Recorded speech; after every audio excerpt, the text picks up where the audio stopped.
Hey, hello, everybody. Hello, letters. I see you're already here in the library waiting. Hit the thumbs up, please. Hit the heart next to the chat. So far, so good for today. We are alive, barely alive and kicking. I am. David Wilcock isn't. Did you guys see that? David Wilcock. He's gone. Well, let's first start with some good news, right? Do you guys need good news? I need some good news. Well, I don't have any headlines that are good news. What's your good news? My good news is that you're here, letters. I'm sure Jeff's here. He's working, but he's always here listening. What's been going on? It's been a while. I've been on death's bed. I'm still not feeling great. But anyway, I had a fever earlier today, and I'm like, this isn't happening. I just cannot. I was sad. Okay, so you all know I did not make it to Utah because of a 7-hour delay in my flight, because the eye infection that I had from my lash extensions. I'll never do lash extensions again unless I just put them on myself. But I didn't go. Broke my heart because I was supposed to be there with Elizabeth Lane and Brandy Siciliani. And so we were all going to hang out at the trial, cover the trial, and then, get to know each other a little bit more. That didn't happen. So Elizabeth Lane broke the news that she had talked to Tyler Robinson's grandfather there at the trial. Somebody had recorded that and sent it to Candace. And yeah, and I was like, I already had FOMO. I already had fear of missing out, right? So then I'm like, dang it. That's a great scoop. However, yes, that recording is, some people are suspicious of the recording. Not the authenticity of it, but how, it came about and all of that. Coach Colin, if you watch Coach Colin, like some of our people, some of us do. I don't as much, but I did have his show on today and yesterday a little bit in the background, as I can never really pay close attention. I have to always, whenever I'm watching something, usually I've got other things going on at the same time, so I can, half listen. So he was like, yesterday he said that Elizabeth Lane had done the recording, and then today during his show he said that he didn't believe that somebody else was recording it, and that anyway, so he's talking about that. He talks about some other things. Hi, Cindy. My hair looks great. Thank you so much. I am still getting used to the darker. I've had blonde for so long. It's really hard to get used to. I really love the blonde. My husband likes it. My kids like the darker better. They feel like it looks more natural. And I'm like, I wasn't going for natural. I was just going for what I think looks good with the blonde. So, I mean, they like it. It's just going to take a little bit for me to get used to, but thank you. And I curled it today for you. I still can't wear eye makeup. I can't wear foundation, so I've got a little filter on there. I do have a little blush on, but I still can't. I don't feel like myself. So anyway, there's that. Other good news that's not in the news nationally or internationally. Good news on our family. So my son and daughter-in-law just got an offer, had their offer accepted on a new home. So they are first-time home buyers, which is really exciting. It's a hard time to buy. Anybody else trying to buy right now? It's crazy. It's a seller's market. They still have the price of the home, and they're people, and they wait and they accept a bunch of offers, and then they take the best offer from there. So it's pretty competitive. And so they were nervous about getting it, and they got it. So congratulations to them. And gosh, it just continues. Life just pushes and beats on, right? So David Wilcock. So, you guys, have you been hearing about the scientists who are supposedly gone missing or dead under suspicious circumstances? There's a lot of, conspiracy theories around that. Hi, Cisco. How's it going? I'm glad you're here. Remember to hit the thumbs up and the heart next to the chat. Sorry, I haven't been with you as much as I would like to be, but we're here together now. And Operation Looking Glass. So the scientists are, a lot of them, over the past year or so. Anyways, David Wilcock, I used to watch, Ancient Aliens back in the day when it was, to me, it was bigger for me to watch that back in the, mid 2000s maybe. I can't remember, off and on. But anyways, David Wilcock often would go on the show. So he's a UFO researcher, or now UAP is what they're calling it. They like it better than UFO. UFO sounds more crazy. UAP sounds more legitimate, not like you wear a tinfoil hat as much. Why is that? UFO is the same as UAP, but UFO just has a negative connotation to it. So yeah, anyway, the reports are that he was in Colorado, lived in Colorado, and police were called to the residence and then took a gun and, did some stuff with it that made himself go away. So we don't know if that's true or not. April 19th, he made a post. Here's what he said. I'll put it on screen. Let me share this with you. It's the X. Add to the stage. Let me put myself, where do I want to put me? Let's go there. Okay.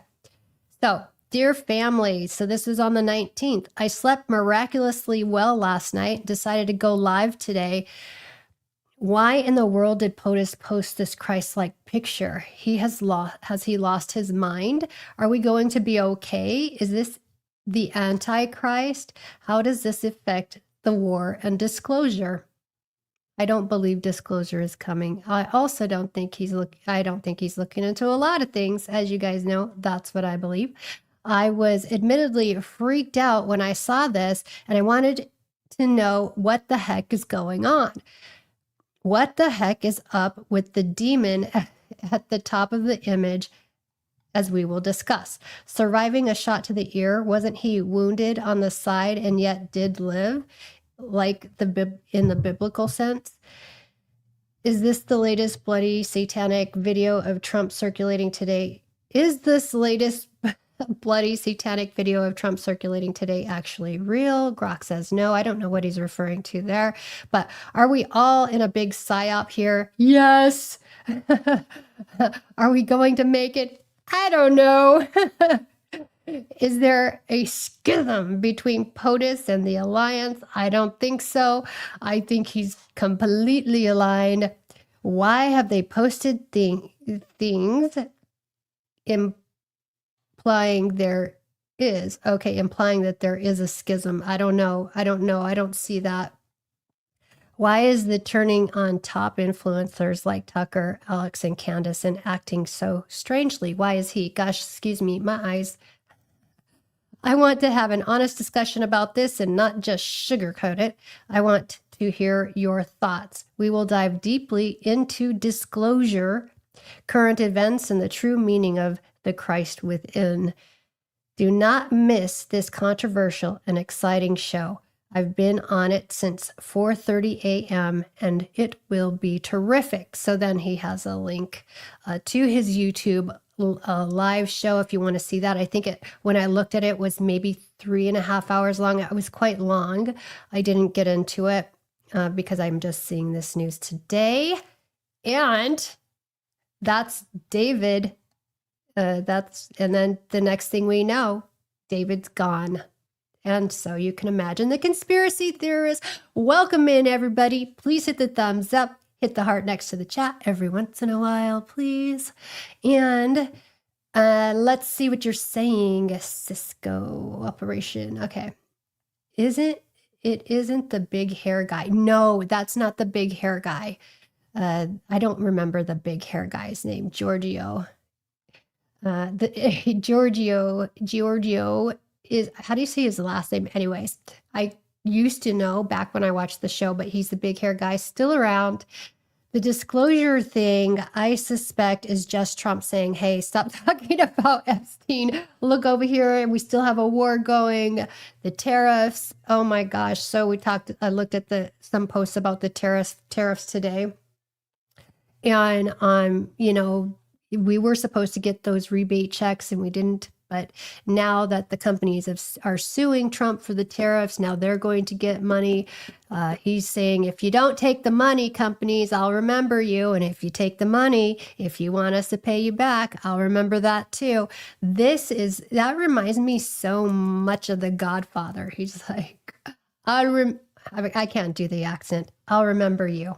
You know what I mean. Yeah, big horse heads could end up in your bed if you make us pay you back. Hey, Mad Max, welcome on in. Nice to see you here. So that is, I wanted to show you this video. So I'll show you a couple of videos of David Wilcock. And then CUOMO was on NewsNation talking about, trying to put a quash on the conspiracy theories about the scientists. I don't know about if I trust CUOMO or not. I don't think I do, but I don't know. A lot of times you just don't know. So let me share this tab with you. And why does it always want to go the different way that I want it to? Here we go. Let's listen. Let's listen to some of his last words here. Every day that I have on earth is a gift and a blessing, and I'm very grateful for that because, frankly, people are disappearing. Scientists are going missing. Now they're saying they're going to investigate this. The president himself is saying they're going to look into this and see if anything's going on. It's a little bit scary. I got to say, it's a little bit scary, but you guys knew that I might still show up even though it was last minute and I've had a really rough week. That's kind of like every week, but somehow we keep on making it through all of it. Every day that I have on earth is a gift and a... So from what I read today, apparently he did struggle with mental health or depression or something. That's just a report I read. I didn't dive deep into it, but that's one of them. And then his friend, I think he had been on with David Wilcock on the UFO show.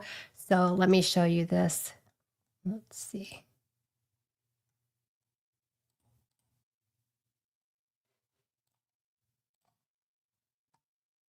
This is one of the hardest videos I've ever made because today we're not just talking about a researcher. We're talking about a man who inspired millions, a man who dedicated his life to uncovering hidden truths, a man who I like him too. Maybe no longer with us. Reports have emerged that David Wilcock has passed away at the age of just 53. And if this is true, this is not just a loss, it's a shock. According to initial information, authorities responded to a 911 call on April 20, 2026. Now, this happened near Ridge Road in Colorado. The cops arrived, and within minutes... Right up the street, well, a town away from where I used to live. Maybe a little more than a town, just a little drive. A man reportedly used a weapon on himself. The case was recorded, closed, simple, but is it really that simple? Because those who follow David Wilcock closely know something very important. He had repeatedly said, I would never take my own life. Not once, but multiple times. And that's where the questions begin. David Wilcock was not just another author. He was deeply involved in topics like UFOs, extraterrestrial contact, ancient civilizations. He appeared on shows like Ancient Aliens multiple times. Sometimes I appeared on the same episodes with him on Ancient Aliens and History Channel. And he built a massive following. And there is a pattern developing, right? Because I don't post obituaries on my platforms, but something strange is developing. Eric von Daniken, gone. Nick Pope, gone just 2 weeks ago. Now, there are 11 scientists already gone or disappeared recently. They were all involved in high-level... A pattern. It is a pattern. So it's not just the one. It's not just the one tile. It's the whole mosaic. Space and nuclear research. Now, this is the latest news from Fox News. David Wilcock was not a scientist, but he was working on anti-gravity technology. And some even believed he was in telepathic contact with higher beings. Now, agree or disagree, there is one thing you cannot deny. He had influence. Now, here's something that makes the situation even more unsettling. In his recent appearances, David spoke about his health. He mentioned blurry vision, nervous system issues, low energy, tingling sensations. He even said, this doesn't feel like aging. Something is different. And then this has happened. For almost a year, David put no videos on YouTube, even though he had 500,000 subscribers. He only did live sessions. And just 2 days before this news, he went live again. That could be depression. I mean, if you're suffering, if your health is suffering, you're not feeling well, who knows why he wasn't feeling well so long? He'll get to that a little bit, I think. But yeah. And he did not show any signs of taking his own life. He was talking about politics. He was talking about Donald Trump. He was talking about UFO disclosure. And in the video before, he was talking about crop circles and global issues. Now, if you look at these videos, you cannot help but wonder, does that sound like someone preparing to end their life? Or someone still engaged, still fighting, still speaking? Now, here's where things become even more complicated. People close to him have spoken about cyberbullying, harassment, legal pressure, constant attacks. There are even claims that authorities were contacted multiple times, but no strong action was taken. And then there are other claims that may or may not be true. Claims of being targeted, being silenced, even slow poisoning. Now, these are serious claims, and right now, they remain unverified. But when you combine everything together, a pattern begins to form. A man researching controversial topics, a man claiming access to hidden knowledge, a man under pressure, a man with declining health. And suddenly, he's gone. Now, even more strange, there's very little mainstream media coverage, almost nothing. A person who appeared on global shows, wrote books, produced documentaries, and yet, silence? I just saw...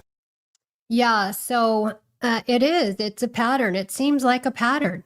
All these people for so long, they've been around, and then all of a sudden, is somebody cleaning house?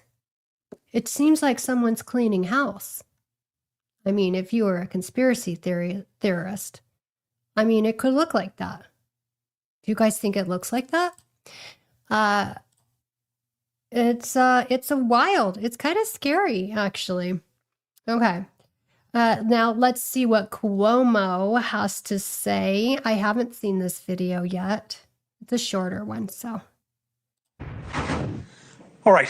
There's Let's 10 or see. 11 American scientists. I gotta share the screen with you guys first.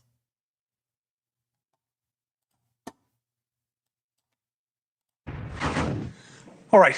There's 10 or 11 American scientists. They're all missing. They all had ties to UFO research. That's what you've been hearing, right? It's not true. Some of them, we know how they died. It's not a mystery. Some did have connections to UAP research, but not all of them. So let's separate fact from fugazi here with NewsNation investigative journalist Ross Coulthart. It's good to have you, Ross. Thank you very much, and thank you for how discerning you've been on this. Sorry, Ross. What is right? What is wrong? Covering your face. I think, g'day, Chris. Firstly, I think it's a case of overreach. I think the whole story started in February the 27th when Major General Neil McCasland retired, disappeared from Albuquerque. And it was pointed out that whilst his disappearance is still unsolved, there was a colleague that he briefly worked with, Monica Razor, who was involved in the development of a rocket engine alloy called Mondaloy.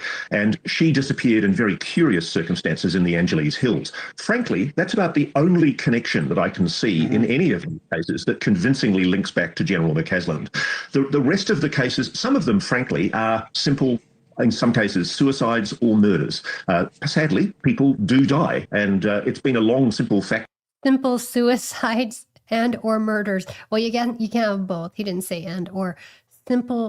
Simple suicides or murders. It happens. Of history, that one of the things that media love is But it typically doesn't happen within just a specific group.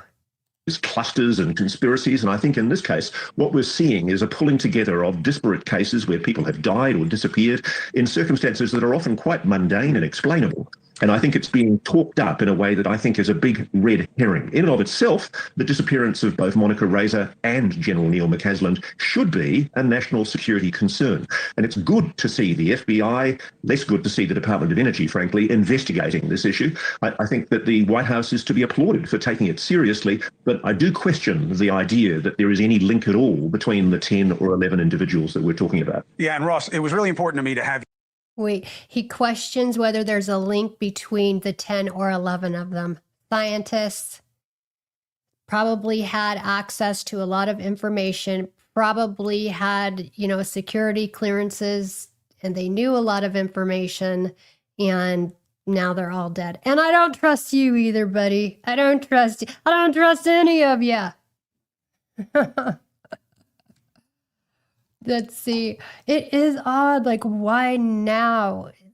Because something big's coming down. I keep telling you guys that something big is coming down. Okay. The problem is the FBI was told to look into it. The FBI is compromised. Yeah. Oh, yeah. Oh, everything will be okay then. The FBI's on it. Cash Patel's at the bottom of a bottle, allegedly. Don't sue me, Cash. I'm just saying. I don't know you on this because a lot of the reporting that we do on UAPs and the need for transparency is often swept up with exactly what you're calling out right now, where people take a point of curiosity and make it a conclusion, or they take correlation and they make it causation, and we get blamed for that. And I thought it was really important that people see you're the first one to jump on something that doesn't make sense. And that I think it actually emboldens us to keep pushing for transparency about what we do know makes sense, which is there's a lot more about the universe of discovery behind UAPs than the government has wanted to tell us. And I know the president once again told them to release files. It's the third time he told them to release the same files, and it hasn't happened. Last word to you. Well, frankly, I think we're all waiting to see whether the president's going to follow up with an executive order that puts his promise into law, Chris, because at the moment it's all jaw, and there's a lot of war going on in the Middle East. Let's see if the president follows up. And we still don't have all of the Epstein information. With actually doing something about his promise. We would like to see what the government does know about UAPs. And frankly, I think this whole conspiracy theory about 10 or 11 so-called scientists or military officials is a big red herring. Thank you for watching. Is a big red herring. I don't even know what that means. I don't even know what that term means. I'm going to have to look it up. What does big red herring mean? What kind of conspiracy theorist am I that I don't even know what that is? Like, I'm not a great one, I think. Jane, hi there. Blake did a live last night. He did. We're going to talk about it. He did a live and he threw down the gauntlet. Red herring is a delicious fish. I enjoy a good fish. Let's see. What kind of fish do I like? I like a white fish. I like tuna fish sandwiches. But let's see. I can get rid of that tab. Yeah. So, just like the rest of the promises, I'm not holding my breath. Never have, never will. Yeah. Not when it comes to our government and our FBI. But something big's coming. And I think it might be going to happen during, the summer. Like something. We'll see. And then they'll lie about it. It'll happen in front of our face, and then they'll lie about it like everything else. Oh, goodness. Okay. Well, so I have the videos. If you guys want to watch the full videos, I have them in the description. Today I was kind of on top of it, and I put the links in the description to everything that we're talking about. And yeah, so what should we do next? Should we do Blake, or should we do, we'll do Blake, and then we'll move on to Coach Colin and what he's thinking about these recordings and about Tyler's grandpa telling us that he's not guilty. Anyway, Okay, so I didn't catch all of Blake's live. I had, again, I was doing research. Stay on top of your notifications, and remember that on Friday we have this big interview with Mike DiSabato and Colleen Marshall talking about the whole Ohio State University scandal, and they are pushing to remove Les Wexner's name from all the buildings there. So anyway, I was researching and digging into that. And so I have Blake on in the background. Like I said, I do that. I just have everybody on in the background while I'm busy doing the other things I need to do. I caught probably more solidly the last 20 minutes or to half hour where he really was like, come after me. Come on, bring it, bring it, bring it, bring it. He's like, I'm saying this is what I'm saying. And if you want to come after me, I dare ya. So anyway, here, let me share this tab. He is talking about, first of all, why Candace has waited so long and why she's dripping out the evidence of proof, the videos. He's questioning the angle of the videos, the things that are being cropped out, the things that are being left out. He's questioning all of that and really thinks that she could be part of a disinformation campaign. Actually, from what it sounds like to me, more or less working with TPUSA to throw us off the track of what really happened with the security team and TPUSA and Charlie Kirk and all of that. So he had some things here to say. Let me get myself over here. Oh, I thought I had this. The math ain't mathing. Okay, so let's see. Okay, so from Candace's I do have it sped up. videos, we have 3 different boxes of FaceTime. Not only that, we have 2 times are missing the little island right up here. So it sounds like what he's saying is that on the FaceTime, on the screenshots or on the video, that island at the top of the iPhone is gone, which is interesting. So I don't know if he's going to show that or not. The video that the behind Charlie Kirk video has always been the way it was presented, the way it was sat on for so long, the episode it was brought out on has always been super, super suspect to me. Because at the end of the day, I'm like, Turning Point USA and everyone, they know that Candace Owens is the bus driver for all of us people. Like, what if the bus driver is not like really getting us to where we need to be going? I don't know. Just think about that. Okay. So where are we? Let's go. Do you guys think about that? If Candace is getting us to where we need to be going efficiently, quickly, moving the thing along, tell me in the chat. Say 1 for yes, 2 for no. Just curious. Right. Okay. So here's the still shot from today's video. Okay. Let me show y'all a test that I did with my sister. Thanks, sisters. Okay, when you are FaceTiming, and this is the newest iOS, okay? So this is iOS 26. What are we running? Basically, iOS 26 point whatever. Let's go software date. Okay, so I'm running 26.4.1. iOS 26 was released in September the 15th to be exact, okay? But you can go in and ask Grok or anybody to describe the window, and the window here has always been rounded. This window right here, so let me tee it up. Here's what I did. I pretended that I was Terrell, and I had my phone setting at my MacBook. Okay, so this is my MacBook right here, and I am FaceTiming my sister from her iPhone. sitting right here next to me, okay? And she just set the phone down, and you're seeing Candace on the TV. This would be like where my sister, or this would be who Candace, like this would be Candace in this example, okay? If she's FaceTiming Terrell. So I just tested this out, and number one, the window looks nothing like the window we see on Candace's video. Okay, so that's number one. And then number two, the dynamic island is right up here, visible as well, but super crystal clear. Okay.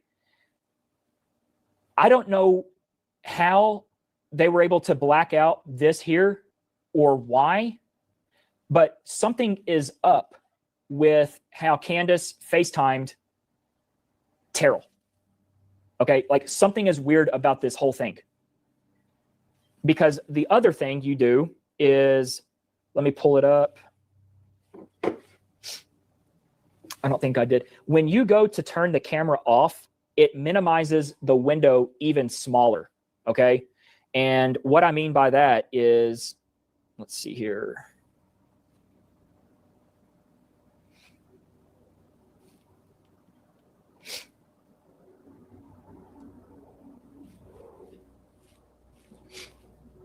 Give me 1 second. I've got to add this to this album.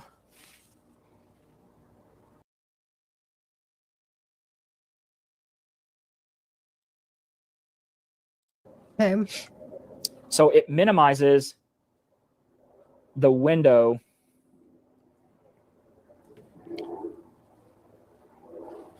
to something even smaller right here. Okay. So basically, I don't know if that was a FaceTime call or not, because number one, if it was a true FaceTime call, every single little window should look the same. So I know you can FaceTime on a computer too. So I don't know if there's a difference. I don't know if this is accurate or not. This is just Blake saying, obviously he's got some serious questions and a lack of trust going on. And from January the 6th what we're to being March shown. the 17th to April the 20th, they're all different boxes. Like that makes no sense to me. It should be the same box. Like who's going in and doing additional edits? I don't get that. That doesn't make any sense to me. And then if we go here,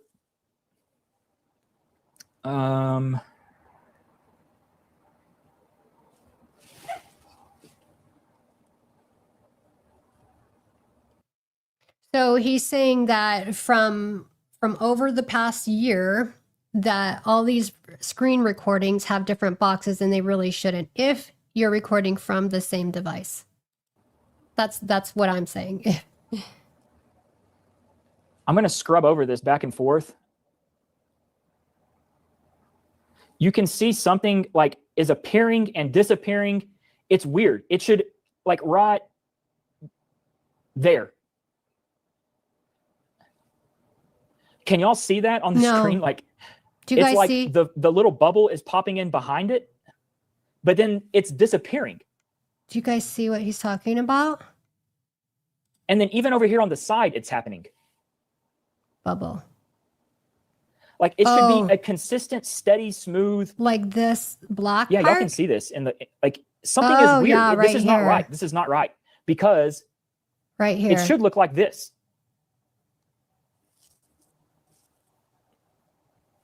When you scrub back and forth, if this was really just a screen recorded FaceTime call, watch. It's the same. It's smooth. It's just butter. It's not, there's something manipulated. There's something weird. That's interesting. With how this video was. Do you guys put see out what by he's talking Candace. about? This is different. See how smooth this is? This Yeah, is just I a see. true screen recorded off of my sister's phone. So I don't know. And then where's the dynamic island? Why is the dynamic island absent all before this? And then today, the dynamic island is right here. Okay, there is something weird. And here's the problem, y'all. You can't ask Candace questions. You can't. Like, it's just, hey, tough shit. I don't. So what he means by that is he's tried to ask Candace questions. He's asked questions online. And whenever he does, what he's saying is whenever he does ask questions, I'm going to make myself bigger here while I talk to you. Whenever he does ask questions, he gets attacked. You know how the internet is. If you are, if you're not in support of something, on somebody's certain posts or content, and then you disagree, and then they're like, oof. So he's saying that. Also, I've seen, again, I don't go in detail. I sort of just scan things and move on. But whenever he says something that opposes Candace or goes against whatever she's saying, then it seems to him like bots come in and he really gets attacked, by bots or, by people. And he's taken a big beating, over the past several months for the different views that he has. And a lot over the UVU video that he has. I don't like that, y'all. Like I do not like that, especially from my bus driver. Okay. I do not like it. The same thing that happened where it's just. I like the analogy about the bus driver. What does Jeff say? I remember the doctored up photos Candace shared of the window in the Charlie Kirk incident. Interesting to think about. Yeah, it was cropped and then the window was blurred out. We don't know who blurred out the window, but yeah. The Candace cult, basic niche. Yeah, people don't want to hear it. If they think one way and they support somebody, they just really don't want to hear anything else. They don't want any other thing to enter their mind that could make them, I don't know why. I'm not that person. I'm the sort of person, like, give me new information. I'm open to process it through, to think it through, and then either I'll hold on to it or I'll hold on to, whatever parts that I think that I can agree with or that I sense that are true, and then I let the rest go, whatever. I'm not afraid of new information, but not everybody operates that way. Maybe Candace made some agreement to TPUSA in exchange for info video TPUSA has to avoid asking certain questions, because I don't know why they would talk to Candace at all. Yeah. Blake did have a point too of whenever Candace goes, she'll go away for a week and then come back with kind of new stuff. So that's something that's in the back of his mind too. Missing things is right here. We were promised 6 photographs on the same episode. It was episode 311 on March the 12th. Okay, March the 12th. Let's just go back to it real quick. Y'all, these people, Blake, Ali Files, these people catalog and have things. I am not that organized. I'm more of an artist. Like, I go a lot by gut and stuff. I can be very organized in certain ways that are important to me, but this is something else. It's not too late. Let's see. Stop screen, present. Baron, like the organization that these people have are, love it. Let's see what you're saying.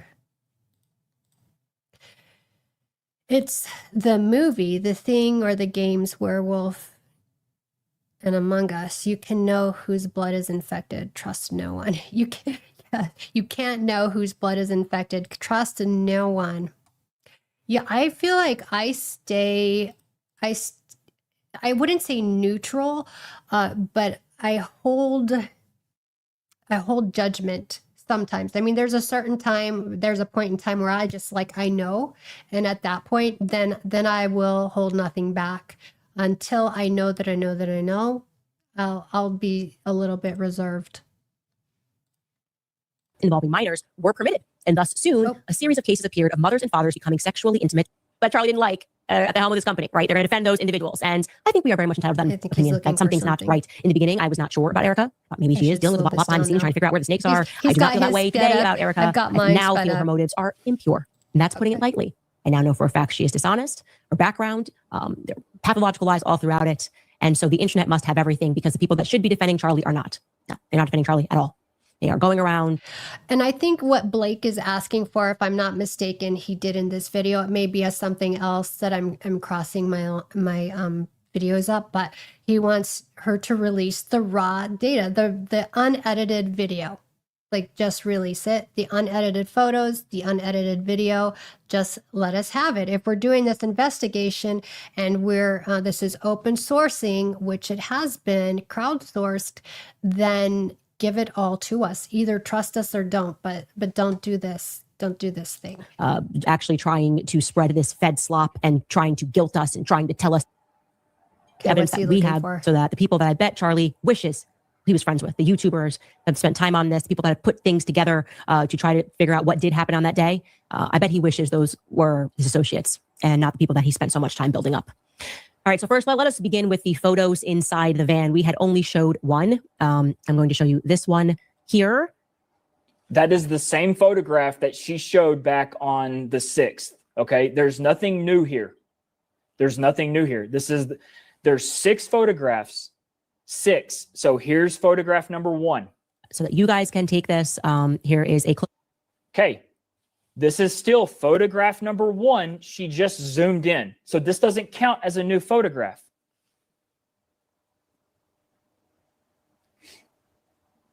Sorry. That's okay. Look, y'all. Let me see what you're saying here, Cisco. I remember when Candace said she had the video of the back of Charlie and she would show it to us on her show, but she really didn't.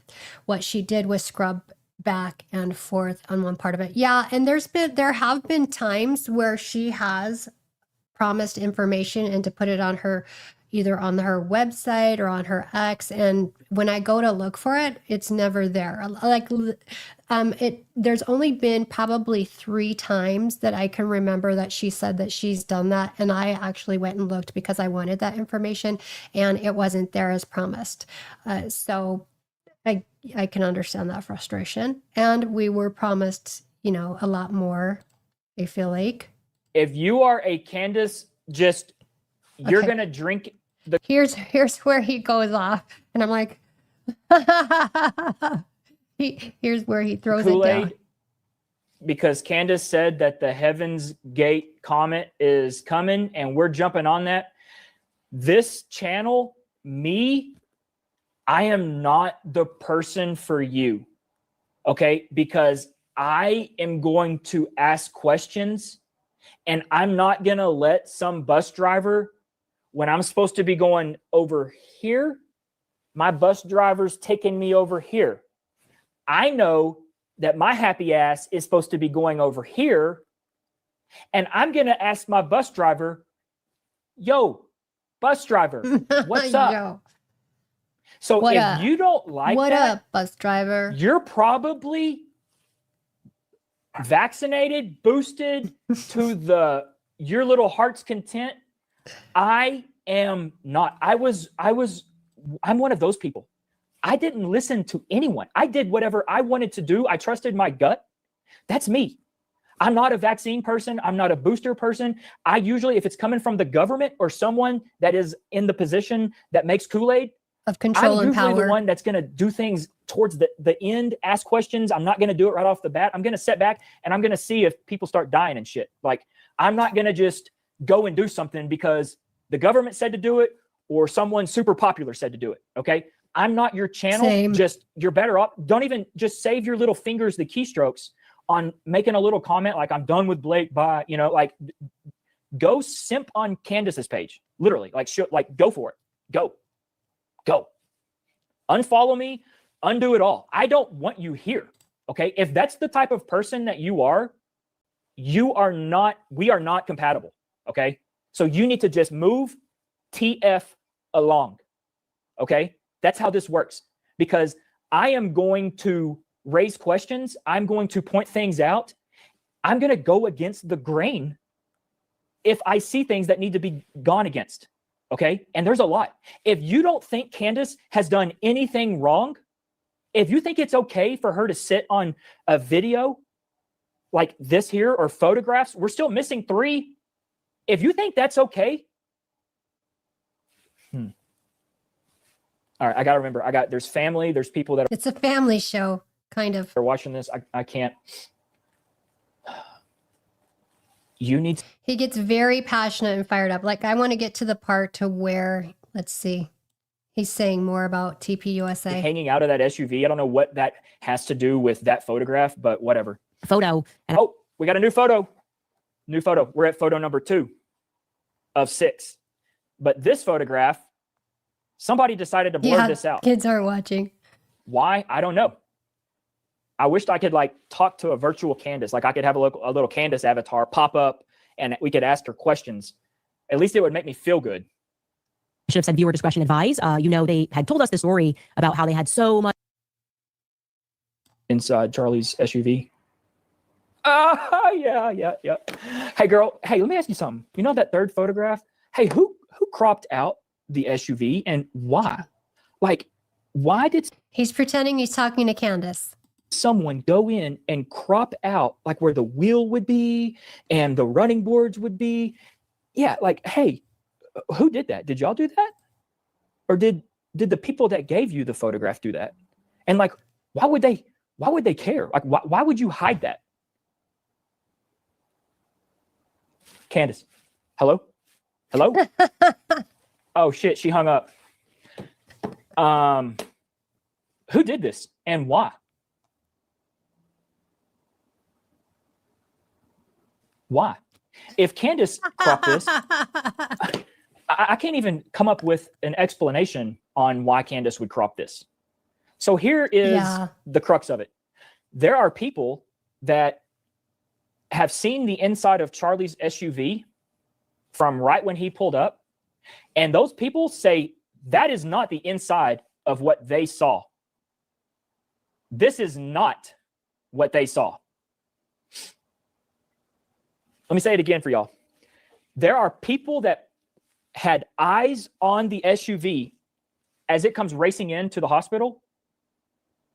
And this SUV, this right here, is not what they saw. So here's my question. Have you guys heard and that? Candace hung up on me. I couldn't even get it out. Candace hung up on him. Who gave Candace these photographs? If it's Turning Point USA, why in the hell would Turning Point USA want to give our bus driver photographs?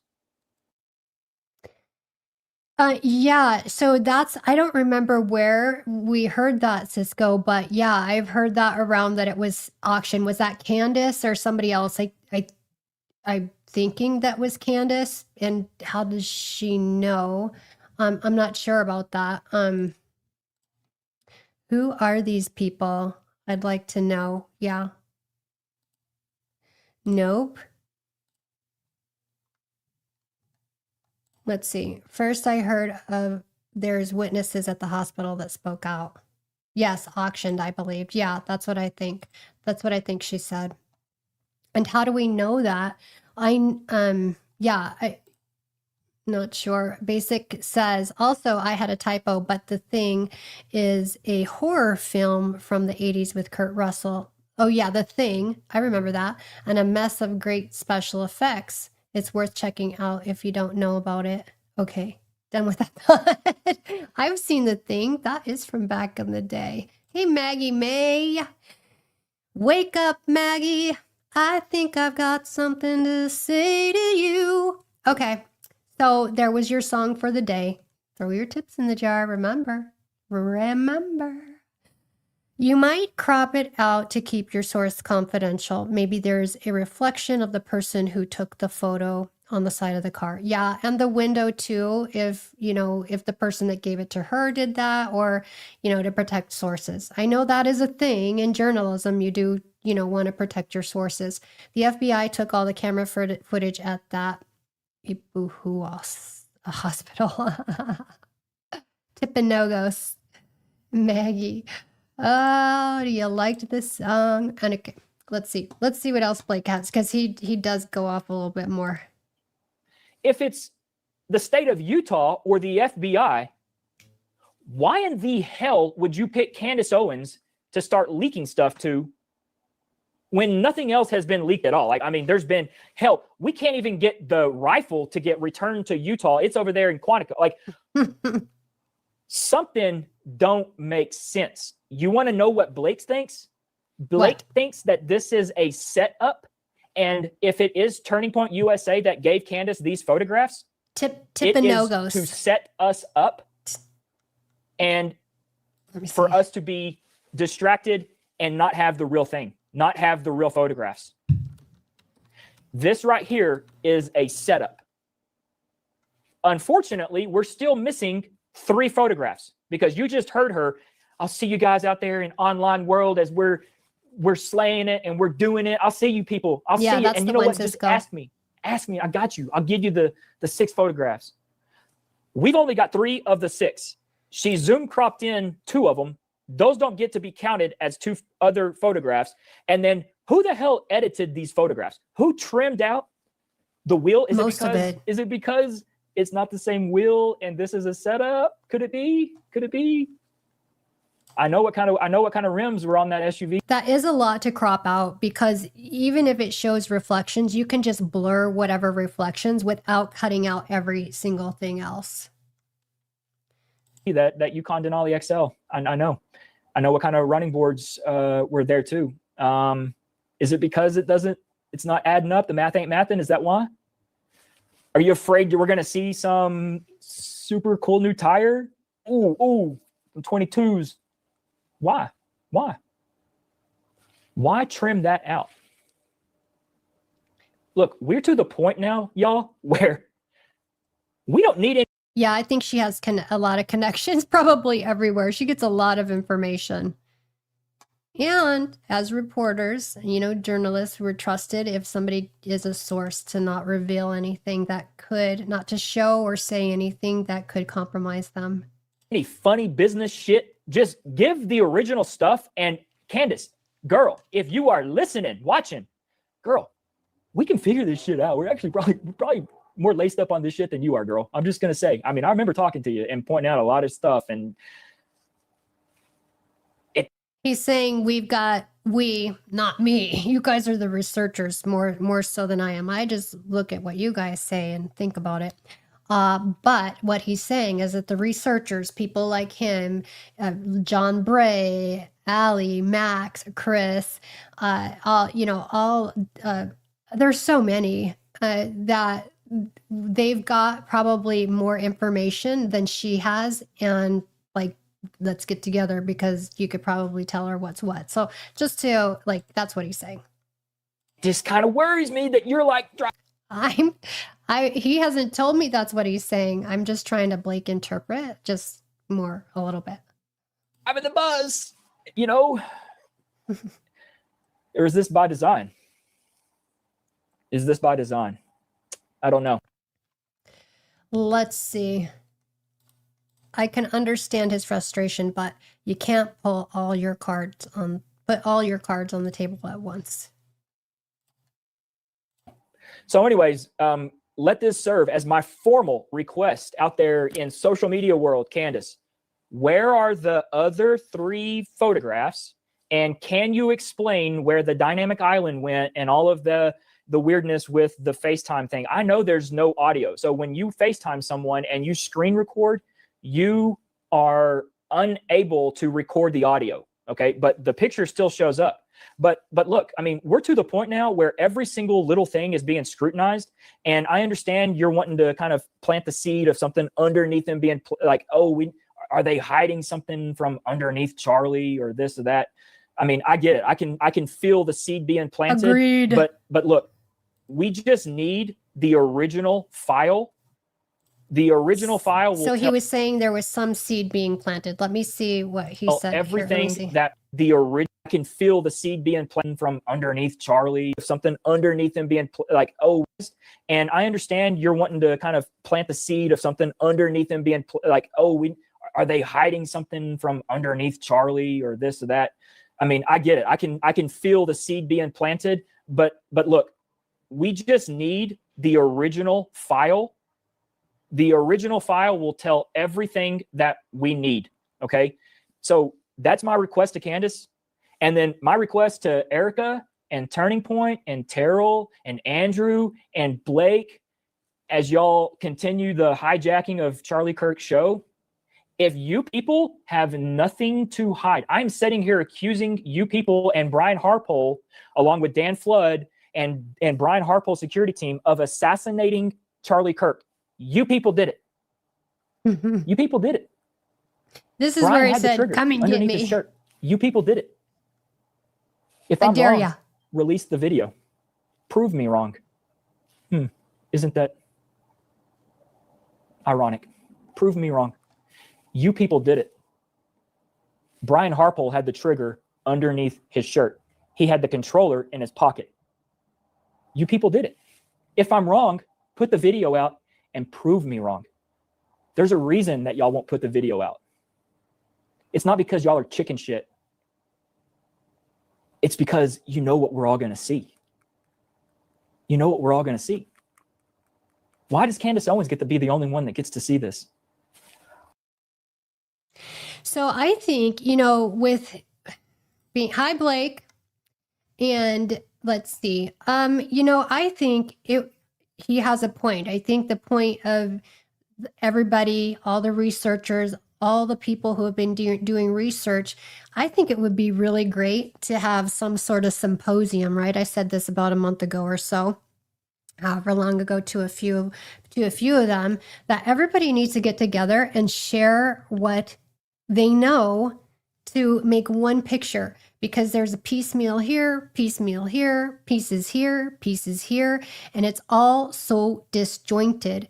And we could solve that issue so easily. We could really easily solve that. I'm just like I'm the straight path kind of gal. I don't want to take the long way. I'm just like, give me a straight path. It's right there. And let's go. Let's just go there. We couldn't advertise where that would going to be, because what would they do to a bunch of researchers who are onto them getting together for a symposium? That could be dangerous, but I mean, there could be something could be made to happen. Absolutely. Anyways, she needs us to dig in more than we watch her. Yeah, but the thing is that she's doing her thing and she's not watching you guys, so she doesn't know all the things. Like, she just saw Cece, I think there's Blake has disagreement about that, about her seeing that video from Cece. If I'm getting the name wrong, forgive me, but she's just now seeing that. And if she's researching, then she can't just look at her one piece. Just like you all, you don't look at just your pieces. You're looking at other people's pieces, and you're kind of trying to put a picture together. So I think that's really important. Yeah, thank you. And thanks, Chris. TPUSA won't cooperate. Let's do it. I'll fly over. I have a house. Everybody can come here. They can blow up my house. I'm just like, let's get it together. That's what needs to happen, because that's the only way we're going to get anywhere. And really, with her team, I think she still has a small team, but it's bigger than the rest of your guys' team, I think, could really dig in to the different people and really begin to put some things together. So, yeah, it would be nice to get together for sure. So let's see. Wow. Blakey. Why does Candace Owens get to be the only one that requests a in-person meeting with Erica? And just like, she's got all these people's phone numbers. Like, are y'all like? Okay. So yeah, that's that. And so like I said, I can appreciate, you guys didn't have the picture on. So anyway, I played it anyway. I think we're done. That I got to the best parts of that I felt like he showed us in what he was looking at as far as video and pictures, and his point about the bus driver and on all of that. Let me check when Candace is going live so that we don't miss that too. And she still hasn't announced. Okay. So I can appreciate the questions, as I think we all can. That's what we're here doing. And Coach Colin, I had his show on a little bit yesterday. I had it on again today. And he had He had some interesting points. First of all, like I said earlier, he doesn't think there was someone standing behind Grandpa Tyler's grandpa, recording Elizabeth Lane. He doesn't believe that for a minute. And he's also saying basically that, you know, of course your family's going to say you're not guilty. He says it in a very humorous way. But there was that, trying to think what else. So I'll go ahead and share this with you and let Coach Colin. I know some of you watch Coach Colin anyway. You probably already heard it, but you can listen to it again. Let me see. Share screen. Okay.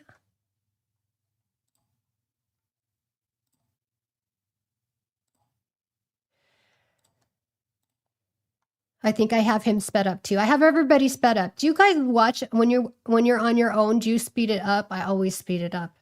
We'll see though.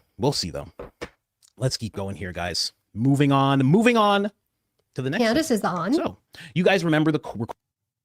Wait, hold up. No way. I just refreshed.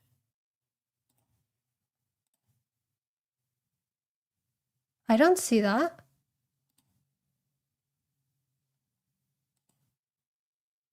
How come I don't see that?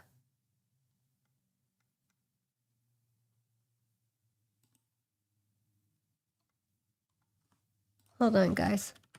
Did I go to the wrong thing?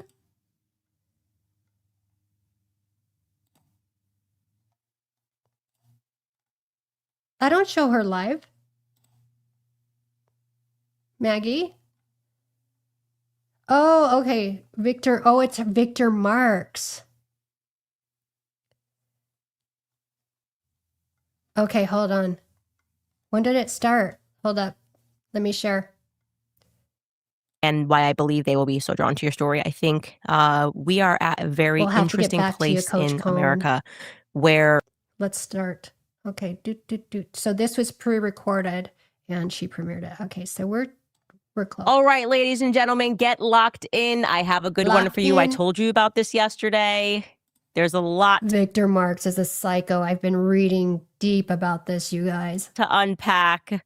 And I think it could provide a lot of answers to some lingering questions that we have. I am very honored to welcome Corby Hall, the Candace Owens Show. Thanks, Maggie. Well, alrighty then. That's Corby. Oh, I gotta put myself. That's how you do it. Else. Yeah. That if you don't take the glasses off, then no one's gonna believe you. People have to do the glasses so that people know you mean business. Hey, aren't we waiting on somebody? No, we are not waiting on anybody. He's not coming. Victor does not want to sit across from you, which I thought, Victor Marks, it would be a good idea to have you all here because I can't contest anything he says. I am not a Fold AR company, and I did not have these conversations with him. But it's okay because I'm actually happy to have just you. I do think that if he was here, he would dominate the conversation. Everything that I learned about Victor Marks, I learned against my will. I want my audience, I want to be very upfront about where I'm at on this conversation, why I was so drawn to your story, and why I believe they will be so drawn to your story. I think we are at a very interesting place in America where we know we are being sort of abused by the media. We know that they're lying to us about everything. There's, for me, the world before Charlie Kirk died and the world after Charlie Kirk died. And it seems like there's been an increase in this sort of, I don't know, like a tactic to make us think that we're the crazy ones when nothing is making sense. And when I read your story and learned about Victor Marks, there were so many themes that were coming up here. This idea of the pastor, this idea of you can't question this because the Lord has willed this. This is what we're all feeling right now. Like faith has been used to manipulate the masses and actually to maybe cover up for evil. So I want you to know that when we have this conversation, I will interject and put my opinion. As always, it does not need to become your opinion. Feel free to say, Candace, I don't believe that. That sounds crazy. That could be a conspiracy. Or say, I plead the fifth. You could just say that you want to stay mum. Yeah, sure thing. But I wanted to give you a chance because I know that Victor Marks has a following. You do not. And he has been instantly right out of the gate saying that you are a crazy person, which is one of their favorite tactics. Everybody who disagrees with me is an insane person. So who actually are you, Corby Hall? Well, I own a company called Full AR. I've got the patent on the most compact AR-15 in the world. And our mission I am so glad he didn't sell his company. So glad. is school resource officers. And so it's been a long journey. This isn't something that just popped up overnight. You know, this has been a 20-year journey for me. And, you know, we've done really well in the marketplace for the size of the company and the amount of resources that were available to us. You know, I just got back from ISOF. So that was the big, you know, you've kind of made it. Jumping over that bar was exhilarating, to say the least. And that's special forces operators from around the world. I got to shake hands with a lot of IDF and all other kind of special forces came out and shot my weapon systems and loved it. So it was an honor. You know, this is Cold AR. The brand itself has been here since 2018. Okay. And we're a small company out in the sticks, East Texas, and just a few employees.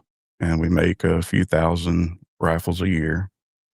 And yeah, it's you know, it's the most compact, but it's also a caliber swap. You know, push one pin, barrel system comes off. You can change your calibers, your barrel lengths, push the pin back in, and you're ready to go with another caliber. And we're not going to tell people back at home how you just had to slowly explain to me the very basic functions of a gun. We're not going to tell them that. No, let's not tell them. I knew everything. Yeah. Yeah. She knows it all. I know it all. So I did just get a nice crash course. It's a very interesting product. You could see why you would have special forces interested in that product. And something that I think jumped at my audience in general when it came to the Fold AR was the idea of a pastor. I know now he says he's not a pastor, but his website certainly did say he was a pastor at some point, being interested in this product. So I'd just love to hear about how you met Victor Marks. Well, late November of 23, my wife was showing me some of the Instagram posts that he was making, and he was demoing compact weapon systems. And it was kind of framed around, you know, Victor's looking for the most versatile compact weapon system that's out there that, and I don't think he announced it as he was looking for a signature series at the time, but nonetheless, she had me message him and he responded right away and invited us up to his house in Colorado Springs. So we drove from East Texas to Colorado Springs on, I think December the 1st. And What year? 23. Okay. Yeah. And so we got there and there was quite a few people there. So I think there was probably around 15 to 20 people there, some family, some friends, some Wow. security guys, and all really nice people. Everybody was really kind to us, and we got to meet all of them individually and talk to all of them. So we went into the dojo house where it's like a karate mat and kind of a wide open space, and I was demonstrating it, you know, pulling it out of a backpack and deploying it and teaching some of the people that were there how to deploy it. This sounds like a pretty big property. It's not that big. I would say like 4 to 5 acres, maybe. Okay, so 5-acre property. Hmm. Okay, but they're doing gun demos just in a studio where he does dojo, did you say? Yeah. So just a studio area at first. Okay. And so we did that for an hour, and it was just mostly discussion, of course. And so we're not deploying it and shooting it at that point. But Who are the other people that were just people, friends, not in the industry whatsoever, just like local friends of theirs? I don't know if they were all local, but nonetheless, everybody was really nice. Okay. So after that portion of it, we went out to the gun range, which was just a 25-yard range that was at the back of the property.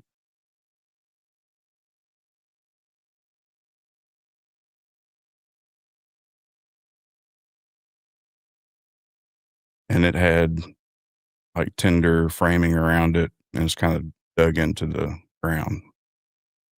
So they got to shoot right there and deploy, and so everybody got their rounds, and we got pictures, and Thank you. my wife got to shoot the gun and with Victor, and she was excited about that.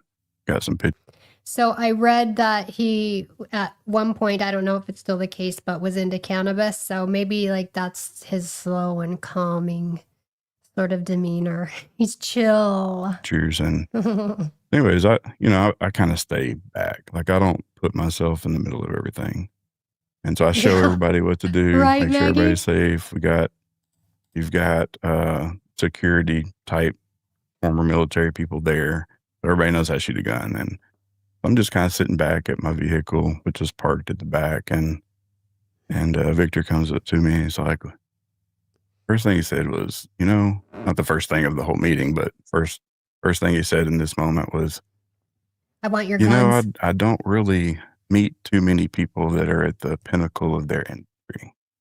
And to me, I don't take overt compliments very well. And that was really the first time that anybody significant had said anything like that to me. Because I'm still a very small company, almost invisible in the industry, even though I'm well known in the industry, but in the general marketplace, kind of invisible. And so when I heard that, I was like, okay, at least somebody gets it. Like, I'm not trying to get badges of honor here, but that was nice after 18 or 17 years of work at that point. Wow.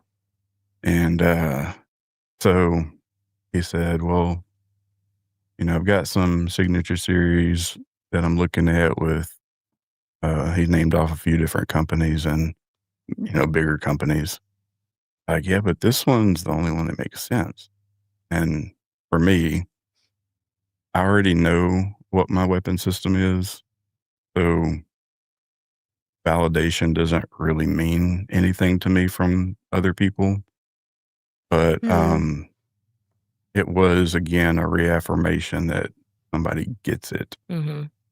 And we had already had conversations, back at the Doja house, whatever you call that, about our mission with going on the backs of school resource officers. And well, it wasn't our mission at that point in time, but it was brought up as a topic, and we had sold quite a few to school resource officers. But again, it wasn't so much, our mission wasn't established until we left the Marxes. And I'll walk you through that. So when we walked in, so we get done with the shooting at the range. And at this point, we've been there for like 4 or 5 hours. So they invite us into their house. And it's getting dusk, I suppose. And Victor opens the door, and my wife goes in, and as he's going in, he says, everybody's been talking, and we've noticed too, me and Eileen have noticed that, you and your wife just have a unique connection that is unusual. Like, you're finishing each other's sentences. You're talking to multiple people 1.5 times. like automatically know where the Actually, other one left off, and you I fill in the could. gap. Just go And behind a little. the way you look at each other, and that was normal for us. Like, we're already 3 years into the relationship, and we had a little thing where we called twin flames, and it was natural to us. And so we had this other thing, Some of your 1111, drugs. and not into all the angel numbers, but that was our thing, our unique connection. And he opens the door, and he's and he says, I feel the hand of God on y'all, or God's favor. I This feel guy. God's Are favor you guys on getting y'all. creeped out And you're already? about, he's telling me that I'd you're about to run. come into an abundance Literally, I'd as we're run. walking into the house. And so, having worked on this for so long up to that point, there's been a lot of instances where people have told me like, oh, this is about to take off. You're about to make all this money and get all this attention, so many times over the years. And so that was one of those moments where inside, it didn't sit well with me hearing that. But on the outside, it was like, okay, maybe this is it. Because he already understands. Like that's already clicked. So that started off the entry to the house. We go in, we sit down in the living room on the couch, and we just having casual conversation and South talking about the Carolinians history talk of slow, do what they, I've been Jamie? through to make it this far. And, it's just getting deeper and deeper. And, Really, his voice is they making me ask us sleepy. about, well, first they're, this is when they make the comment about the connection. We're sitting there on the couch. Makes the comment about me and my wife's connection and says, well, aren't y'all married? Well, y'all, first are y'all believers? Like, yeah, we are believers. I got another coincidence. I accepted Christ when I was 16, and so did she. And so answered that question, and then it was, well, aren't y'all married?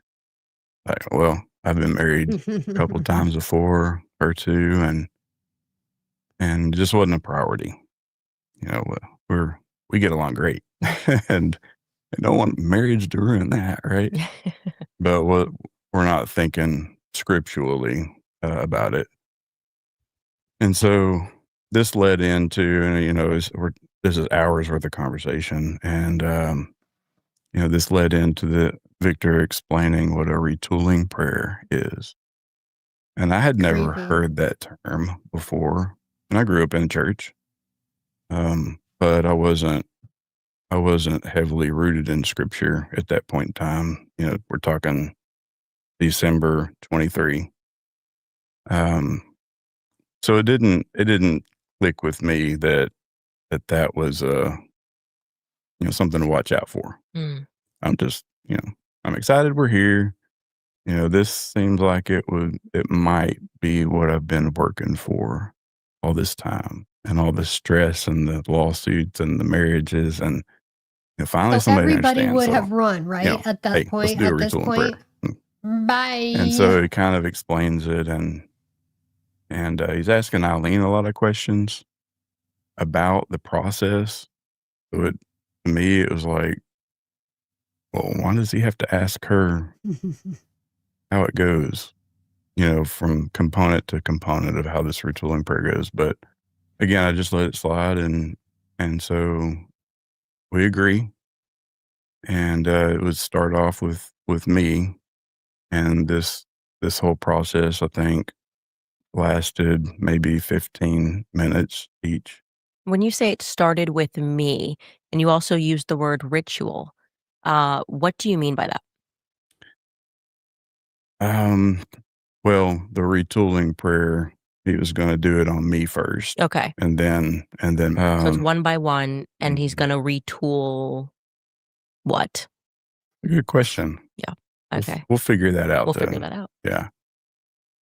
So, and of course I didn't memorize the whole process, but recently I looked back on, there was a podcast that they did in 21, him and Eileen, where it described the process. I kind of forgot what the process was after this thing, but I looked back recently, and, it all started to come back. It was like, oh yeah, he did exactly that. And transcribed it out. It was a podcast, verbal podcast, but had it transcribed out and got to look through it in detail, piece by piece, here just a few weeks ago, actually. And so as I was reading through it, it was, oh yeah, he did that, he did that, he did that. And so the first part was an opening prayer, and I didn't memorize the whole opening prayer. It's like 5 or 6 sentences long, 30 seconds worth of opening prayer, and it's using name of Jesus, and seemed like a fairly straightforward prayer, except, and again, I didn't notice all this stuff back then, but except the whole circle of judgment. So there's an opening prayer, and he establishes a circle of judgment in the room. Mm. And there's some other components to it, but And who is in the circle of judgment? Sorry to. What's that? it was just an imaginary bubble sphere, so to speak. Mhm. That was just the terminology. It was So he's kind of setting up this imaginary perimeter. around the whole room, Around like the whole all of room. us. Okay. Yeah. And I mean, within the circle, no one is judged, or we will be doing some judging. That's what I mean. That's my question. Yeah. Like, you can tell me everything and no one's judging, or like we are going to enter in some judgments. I think it was, well, looking back on the transcript. Yeah, which is helpful. It's judgment on the assigned demons. Okay, so he's judging the demons that he assumes are in you.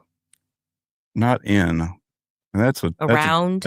attached to. Attached to you. Okay. Yeah. Sorry. Yeah, correct anything. I've not been in communication with a person who's doing retooling prayers. So. Right. So here's the trick.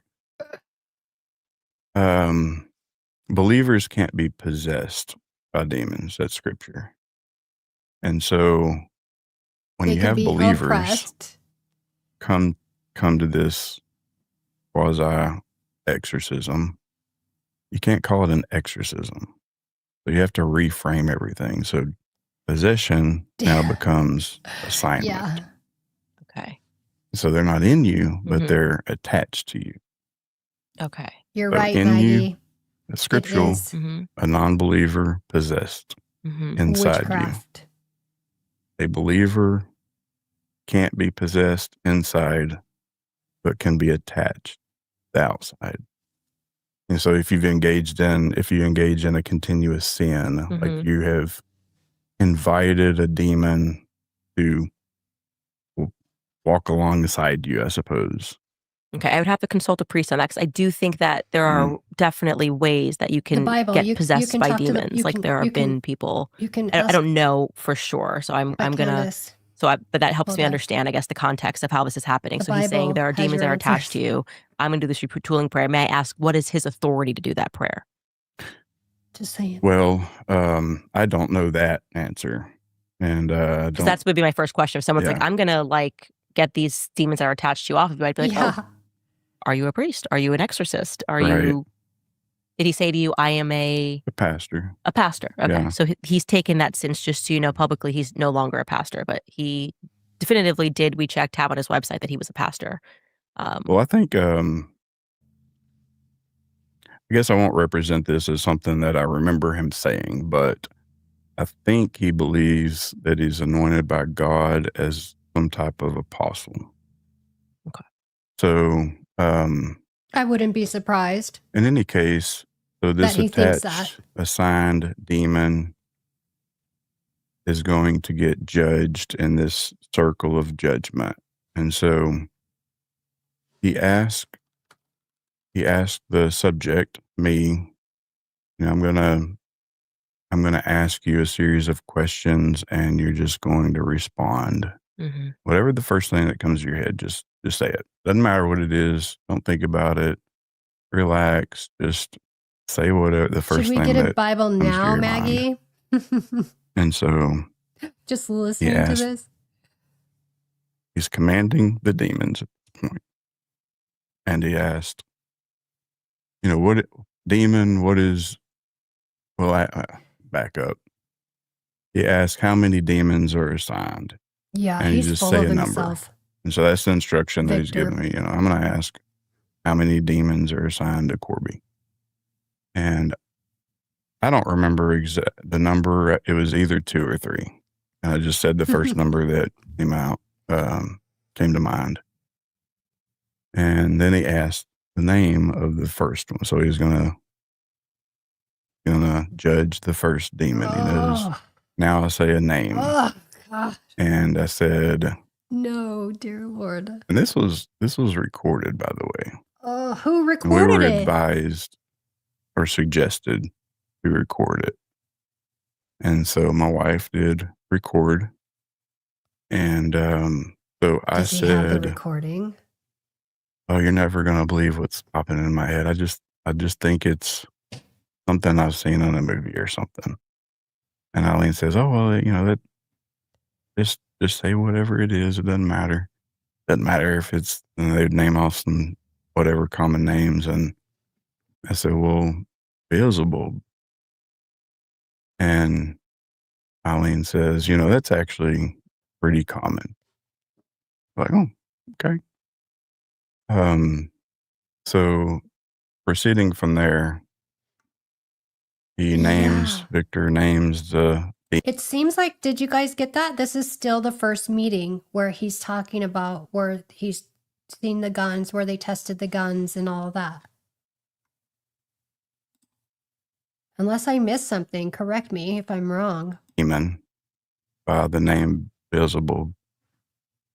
And he commands angels to come down and grab this demon by the arms and make the demon kneel before him. What? So if you can imagine, wait, what? Angels coming down. Hold up, guys. What? The arms, angels to come down. And he commands angels to come down and grab this demon by the arms and make the demon kneel before him. So if you can imagine, angels coming down, grabbing, forcing the demon to kneel before Victor. What? What? Just pausing here for dramatic effect, because that is how I am envisioning that. Victor Marks then believes that he has the capability not just to command demons, but to command angels. And that's what he's telling you. He can. Yeah. Wow. That is. Sorry for interrupting, but that is just, that's a statement right there. Yeah. And also, to be clear, I hadn't realized this. I thought when you said you guys went one by one that maybe Eileen's in another room, but you guys were all in the room together. Yes. This is a. Yeah. Okay. Yeah, and Eileen is still kind of reminding him of the steps. He knows what to say, but it's just like, oh no, you do this step first. And then he'd be like, oh yeah. And which angel did he say? Didn't say. I don't remember him saying the names of the angels. Okay. Again, all recorded, so it'd be interesting to figure out which angel he believes he's commanding. Play it for us. So this is just, this is a scary story to me. Like I am this is so wild. I don't even watch scary movies. So it's like a movie right now in my head that I'm like, I'm walking out of the theater right now. I'm just going like, okay, like I'm gonna be honest with you. This is terrifying to me. Like a man that, yeah, that is something. But this is the guy who understands me and understands what I've been through and sees the value in what I'm doing. Mm-hmm. So they always come as your friends. Sorry, Charlie. Yeah.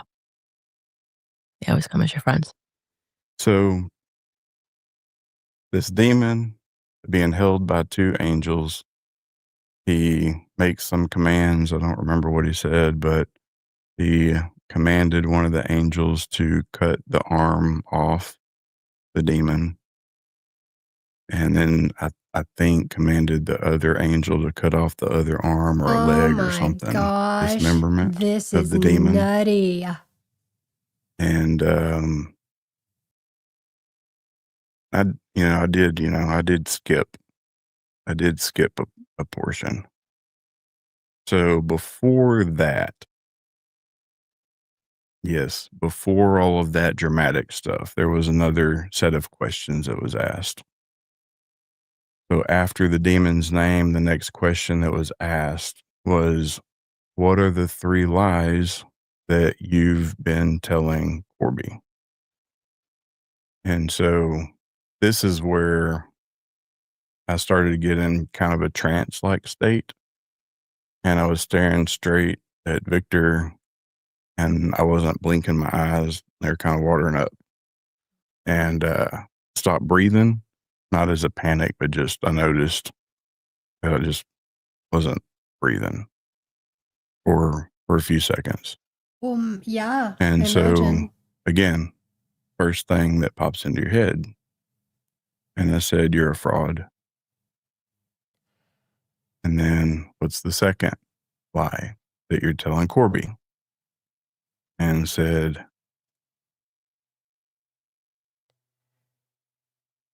Victor's your nice. kids don't love you. Oh.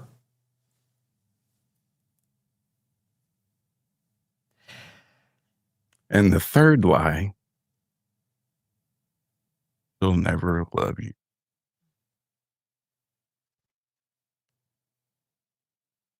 So that was the 3 lies, first things that popped in my head. And so then after that set of questions was, what is the one truth that God's trying to tell Corby that you're blocking from him hearing? And of course, it's, you're not a fraud. Your kids do love you. And she's sitting right there next to you, and she's not going to leave you. So then the dramatics with the chopping the arms and the legs off and casting away, and then on to the next demon. What's the next demon's name? And then the whole process started over. And in each process, is he chopping off the arm of the demon? Mm-hmm. Okay.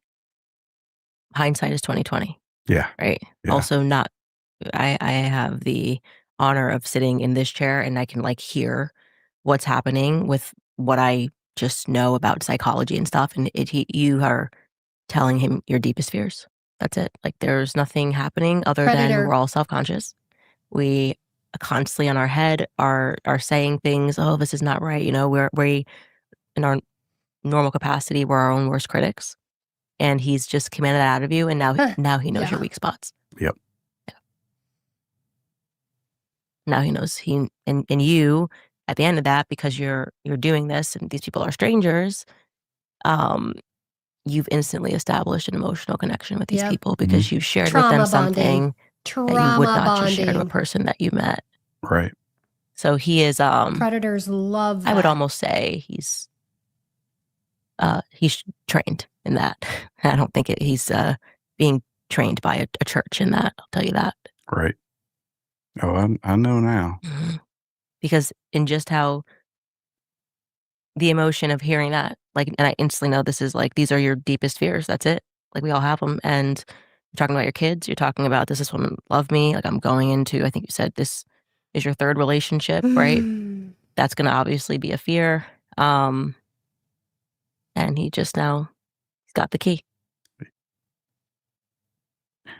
Maybe he was summoning demons. Maybe there was somebody in there that might have been a little possessed or attached. Sure. I don't think it was you, but that's my opinion. It's my podcast. I can say my opinion whenever I want. Maggie. I can. Yes, ma'am. So, there was one more. The next name was Thomas, and I don't remember what the answers, the 3 lies, or the answers were for that one. But then the thing about it was like a compounding effect. So every time, this is where it got really interesting. Every time you would get done with a demon, he would re-ask the question of, now how many demons? Now, each time. And so after that second one, Thomas, I said 0. We're done. No matter what number popped into my head, it was 0. So it was getting kind of weird at that point. I wanted it over with, but moved on to my wife, and I'll just leave that one alone. But same process, same thing. Yeah. And what happened after? Well, I remember him saying that doing this practice like drains his energy. Like he gets real Dear worn Lord. out, almost like he's using up energy in this process. And I remember that being something that stuck out. But after this whole process, so him and Eileen leave the room, and we've talked about my brief story. I dove deeper than I ever have with anybody else already. Mm-hmm. But they left the room and came back and told me about a dream or vision, and I don't remember which one it was, but it was a dream or a vision that Eileen had the night before. And they were both telling the story, kind of him telling a piece and then her telling a piece. And it was that Eileen had this dream or vision that this was going to be related to a Demons wore him out. You guys are mission to cracking me up. protect kids. Oh, these guys.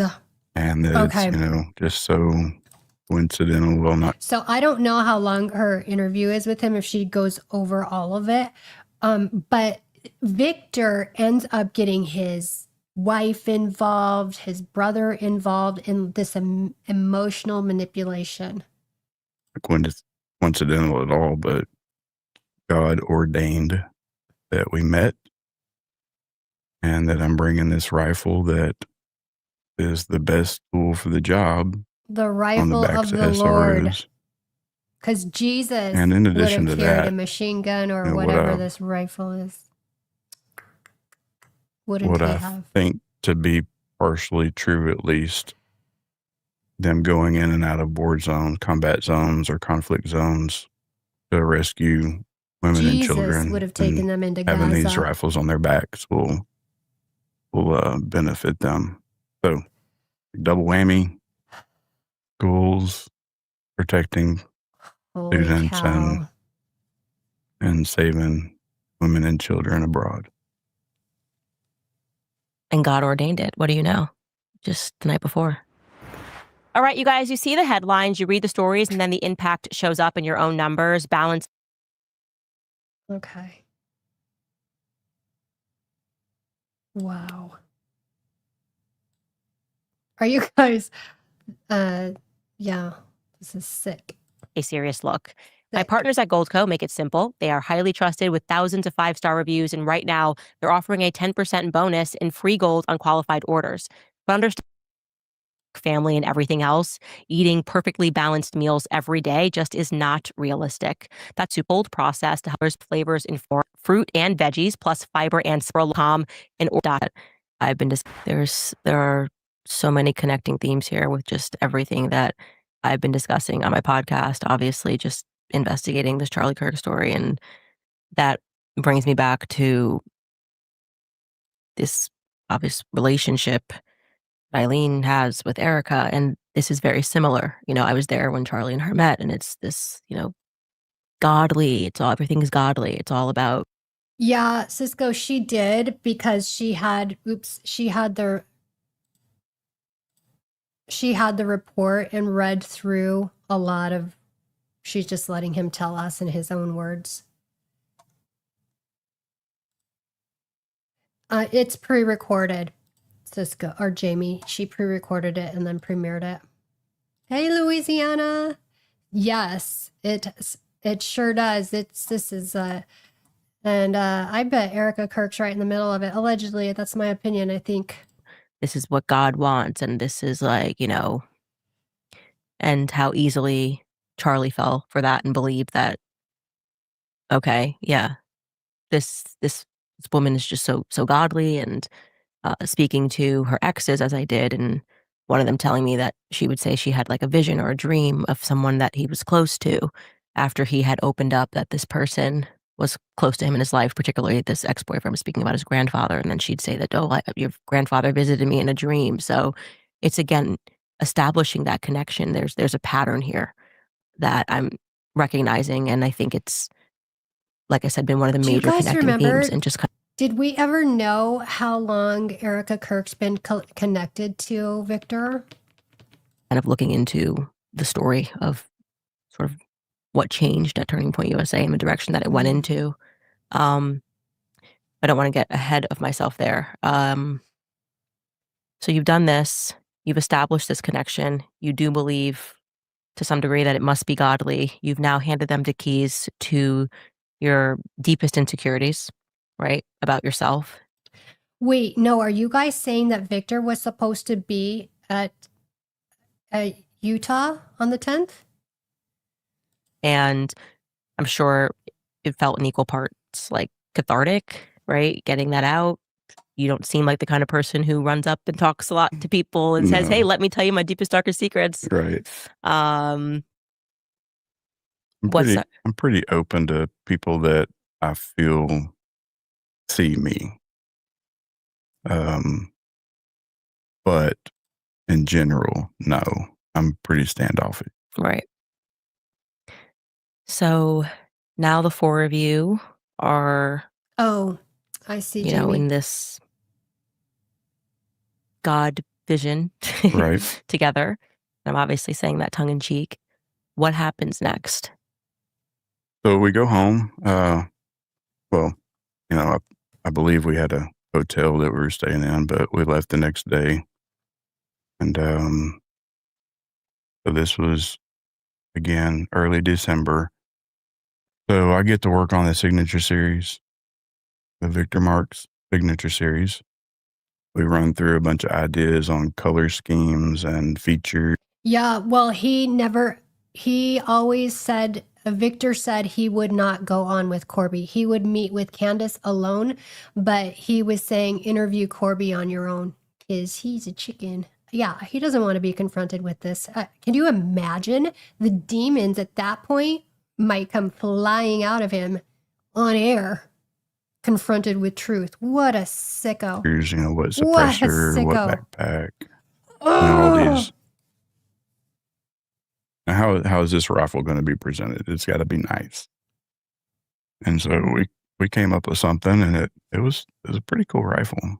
But I had it ready for SHOT Show. Victor. The SHOT Show is the largest. You know what you should do? You should put my name on a rifle. You know what you should do? Oh, and he ripped this guy off. He ripped him off.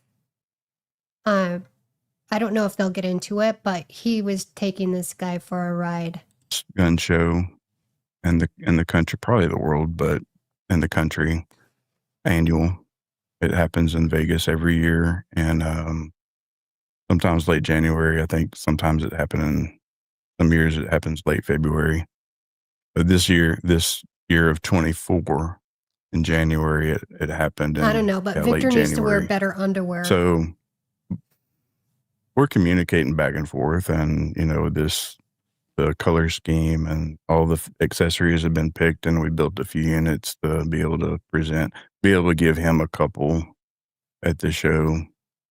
And, you know, he had his FFL to federal firearms license. And so we transferred a couple to him at the show and had a few for our display in our booth. And, yeah, well, backing up just a little bit, I asked him, well, I told him that, you know, I'm going to ask my then girlfriend to marry me. And in text before the show, like, what, maybe 5 days before the show. And I can't remember if he pro-offered it or if I asked him. I think I asked him, you know, hey, you're going to be there, your pastor, you know, let's get married. 30-minute ceremony. We'll be. Isn't it funny? His spirit had a check. He had a check in his spirit about this guy and just kept getting deeper and deeper and deeper. In and out quick. He's like, oh, yeah, we'll do that. And so I had gotten a ring, and it traveled through 4 different continents and arrived at our Airbnb in Vegas the night of the day of the wedding. And I was just dressed in like jeans and my work boots and just a button-up shirt, and she had a pretty cheap, easy dress that she got. It looked beautiful, but we just like, this was a rush job. And I actually hadn't even asked her to marry me. Like, oops, wait. So the day of, I asked her. We were just walking down the hallway, and by the way, she was my CEO of the company, and she had been working there for at least 2 years by that point in time, and just bang up job. Like she's good. And so anyways, asked her to marry me that day. We go up to Victor's hotel room. We have some of our industry friends attend with us, and they got video and pictures, and it was super special for her because she just adored Victor and had followed him for many years. And the ceremony was perfect and simple, and just it was nice. So try not to get too sentimental here, but we read each other's vows to each other. Victor was there; he officiated it. We had our marriage certificate that we ran down to the courthouse and grabbed real quick. I think they're divorced And now. we got a picture of him signing it with us sitting down behind him. And, once we got the photo op, we walked to the other side of the room and just mingling with our friends. And we're looking over, and he's talking to Eileen, and I already know what's going on. Like he's not certified to do this in Nevada. I already know it. And so, and so they're just talking it back and forth, and he's like trying to decide if he's going to sign it or not. And so I'm like, hey, is it just because we're in Nevada? He's like, yeah, I don't have a license here, because there's a block on the form where you're going to put your license number. And I was like, well, it's fine. Just sign it. We'll go back to Texas and just do our county deal after this, but we'll keep this. Doesn't need a license on it. We're not going to file it here anyways. So no big deal, right? Red flag. But Does he have a license even in Colorado? I don't know. So that was that. And Red flag number 10, 20. got done with SHOT Show. It was a great event. Got a lot of videos, pictures. Everybody was shaking hands and meeting Victor and meeting us, and it was a very nice SHOT Show. And normally I hate going to I've been to SHOT Show ever since 2012. Hadn't missed a year, and just absolutely hated it. Just all the walking and hauling stuff around and having to be here and there and unpacking stuff, and the logistics is just nightmare. But this one was pretty memorable. This was nice. So things are looking good. Mm-hmm. When is the first time, I guess, you guys had any sort of a shift in that narrative? Like we're all on the same page. Here's what we're trying to do. Here's what our goal is. We've got your signature series, good looking gun. You're getting us married. When's the first time you had a hiccup? Well, I guess I'll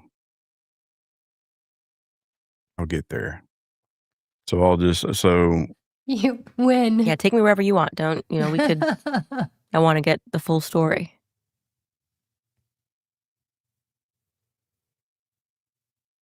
he went on.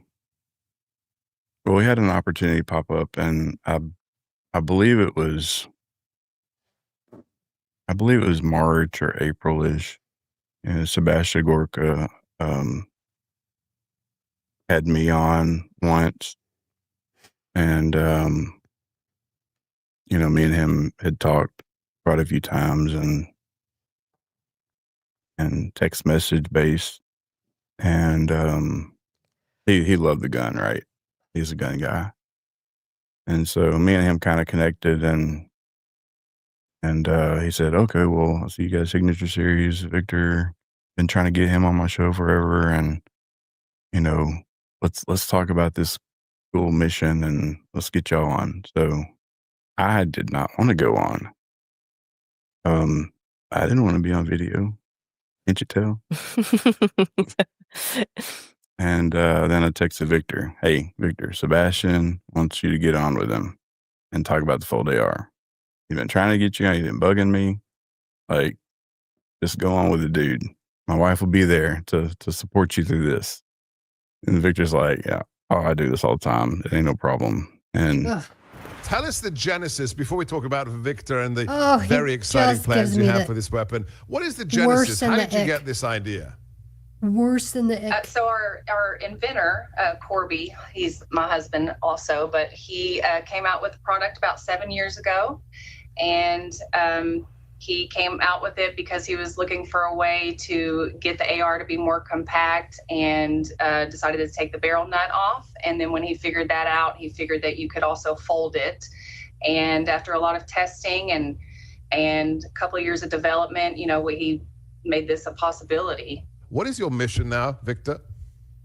Well, I'll tell you, to make a lot of money. Time in a critical life and death situation makes the biggest difference. And this weapon platform, not only being an outstanding high-end platform to shoot, it is absolutely the best product in order to engage a hostile threat in a school, bar none. And again, with it being carried in a backpack, it keeps the level of anxiety down for students to watch. So we know this is a lifesaver.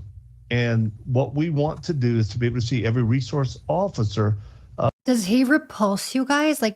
First starting in the state of Texas, have one of these, and then it's spreading throughout the United States so that our children will be made safe. Yes. So Victor goes on, please. and they talk about the full AR a little bit. I think Sebastian asked her, I think your lesser half, he's the inventor, and, tell us how he came up with it. And she spit off some stuff. It was good. But then Victor came in and was talking about the All Things Possible mission, and said that, we're going to make it a mission to get one of these full ARs on the back of every SRO in the nation, starting with Texas.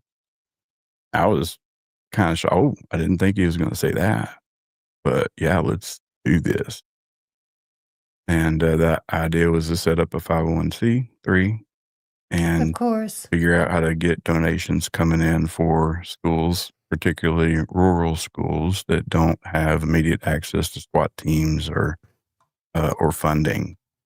And let's get. I'm telling you guys, we need to get rid of the 501c3. It's sucking us dry. These. I mean, among other things.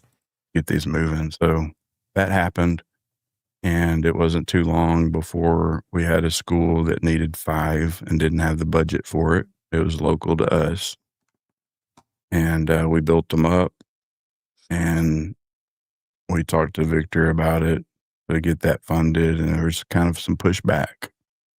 And, I got to run this through the ATP board. They didn't know that I was going to do that, and they're kind of wormy about the whole gun thing. And I'm going, okay, you do what you got to do. But I got 5, and it's like, I think it was either $13,000 or $15,000. And the suppressors and backpack and like optics and all the stuff on it that they need to just train and get ready and go deploy them. And so he eventually did. We paid for them to build them up front, and we're not making a lot of guns every year anyway, so funding that out of pocket is kind of a hit, but we did it. And he did send a check to us. And we got the guns to the high school or the ISD. And they loved them. We got some photo ops. Victor didn't come for that, but we really wanted him to. Yeah. And Ooh, so so that right, was, 90. we delivered those in the summer of 24. And that was the only one that Victor ATP purchased. You know, my wife had created this fairly long list of schools, and they would fill out a template. You know, we want the guns, we will use them, and we don't have a budget for them. And or we're located in a area where there's not a quick access to first responders. Mm-hmm. And if they check the boxes off and put it on their letterhead, and you know, we would take it in and have it ready for ATP. And yeah, just never after summer of 24. Why are they so interested in arming schools? There was no attempts for school resource officers. Yeah. In that context, yeah. Right. But there were requests for other guns. And so moving forward into August. Yeah, I'll jump to August. Let's get into it. Mm. So Victor messages me, says, hey, I need a 1,000-yard capable rifle that has a scope on it and a camera attached to the scope. Like, okay, I can put that together. I actually already have the components. I don't have to buy anything. And he needs me to deliver it to him pretty quickly. And says it's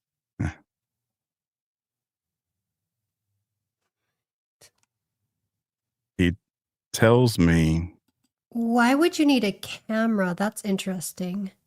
On the scope. That it's for, well, let's just hold up there then. So I build this thing out. It's got a proof research barrel on it. It's a carbon fiber precision barrel. It's like $1,100 barrel. And 223 16-inch barrel I had like a $5,000 scope on it. I'd had it for a while. So it's just like, you know, he'll make better use of it than me. You're just going to give him a $5,000 scope. Yeah. Okay. And with a camera attached to it. Mm-hmm. Like I literally had this already set up, but I hadn't used it in a while. So I take it up to Victor, and the conversation is I want to, and this is with me and him privately. You know, that's where, you know, the meat of the conversations always come in. Same, Louisiana. I'm like, he wants to blow the head off of somebody that sticks their head up over the fence around this orphanage in Haiti, and they have a tower in the middle of it, like some kind of watchtower. Because apparently in the middle of the orphanage? Yeah, the orphanage. Okay. And, you know, he's saying that people are jumping over the fence, climbing over, and trying to rob or whatever the orphanage. And so, you know, I tell him, yeah, I'm not going to leave it here if that's what you're doing. And, you know, we had a conversation before about shooting watermelons, a previous conversation about shooting watermelons at 1,000 yards. But when I got there, you know, the conversation shifted. Now we're in person, and he wants to talk about Shooting people. Shooting people. Yeah. And I just want to back this up. When he's initially, because we do have that message, and we're going to show that message. When you guys are initially having that conversation about shooting watermelons, like, did you think he was talking about watermelons, or did you think it could be code because you kind of know him a little bit now? Like, and he's like, "Hey, I'm just wondering if we could," or were you thinking like, no, he just really means like if we were to test it with the watermelon? Like, what was your thought process when you were first having the conversation via text about shooting watermelons from 1,000 yards? Did you think that there might have been some innuendo, reading between the lines? No, you just thought he was shooting straight because he'd never made a weird request before this. So you were like, he just wants to know. Okay. So then you're like, he says, let's have this conversation face to face. And when you say you meet up, this is in Colorado? Yes. Okay. So does he have a place in Texas, or are we always Colorado? Yeah, we always met in Colorado at his house. And just to get our timeline right, this is August of 2024. Correct. Okay. Mm-hmm. So now you're face to face, and he's like, actually, there's this orphanage, and people are climbing over this fence in the orphanage, and there's happens to be a tower in the middle, and we just want to shoot these people because we want to protect this orphanage. Yeah. Because what are they doing at this orphanage? Presumably stealing orphans, trafficking children? I don't know. He didn't say that explicitly. Right. Okay. Yeah. Fair enough. So I say, I'm not going to leave this. That's not what my rifles were. I mean, for a military guy, I will sell my rifles to the military and law enforcement, and it's assumed that they may shoot people with them, right? But in this context of Victor's watching. Mercenary type operation, I wish he could hear us. That doesn't have oversight. No. And did you wonder why he was doing that at all? Because I mean, he's a pastor. He's doing a routine. Like I have a priest. If my priest was suddenly like, "Hey, Candace, can I have some guns to go shoot an orphanage on a mercenary mission?" I'd be like, "Oh, this is a new side of you." Is he telling you like, you've met armed forces guy at his property? Like, are you shocked at even the proposition of him doing this? Or does he kind of speak this way and tell you that he's connected and whatever? Like, how are you processing that request? Hey, Victor. Well, I just simply said, yeah, I'm just not going to leave it here. You're not processing it. I'm not processing it. I'm just, again, I'm happy that I'm there in person now. We can talk about, like, I got this list of schools that are ready for guns. And there's that bond has been established. Yeah. It is my spiritual authority figure. Like, I'm not to question. I'm to do. And I was there to deliver. So, but, I told him, well, why don't you just, like we were talking about, eat the watermelon. Just do the watermelon. Like, oh, okay. Well, like, and backing up. So shooting the head off of a person transpired into, well, I'm going to go in and execute or capture Jimmy Barbecue. Okay. And the first time I've ever heard of this guy. I don't know who he is. I'm still like, yeah, no. Again, back to the watermelons. He's like, yeah, I said, just put the watermelon up on the fence, shoot it, get your propaganda video. That's what the whole thing was about, was shooting somebody climbing over, got it on camera. We can distribute it out in the Haiti land, and they won't jump over anymore. Like I see the good intention behind it, but yeah, no. And then, transitioned into a little bit more detail. Like maybe if I tell him that it's to kill Jimmy Barbecue, who is causing all the ruckus in Haiti anyways, then he'll agree. Okay, so I do want to just take the second now to just show a brief clip to my audience of the media context of who Jimmy Barbecue is. Some people do not follow politics, global politics, and what we were told Jimmy Barbecue is and was during this time frame, August 2024. Barbecue and a drink. Take a listen. Jimmy Chirizia, universally referred to here as Barbecue, is the head of one of the most powerful gangs in Port-au-Prince. but he's also the head of a gang consortium that's brought Haiti to its knees. Barbecue sees himself as a revolutionary for the people, and he rails against corrupt politicians and oligarchs. He dismisses all the efforts underway here to form a transitional council that will govern Haiti. Inside his territory, despite the poverty, life is relatively peaceful and organised. Unlike in much of Port-au-Prince, queues for food Barbecue gets brought in are orderly. Usually it's chaos. But here people wait knowing that there are enough supplies for the whole community. And this is a source of Barbecue's strength. To the outside world, he may be a gangster, but here he's a sort of Robin Hood. Okay, so he's saying to you, I'm going to get this guy. I'm going to capture or I'm going to kill.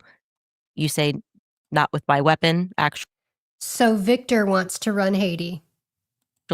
And let's talk about school resource officers. What happens next? Well, right after the Jimmy barbecue, that's when I brought it back to the watermelons, and he seemed to agree.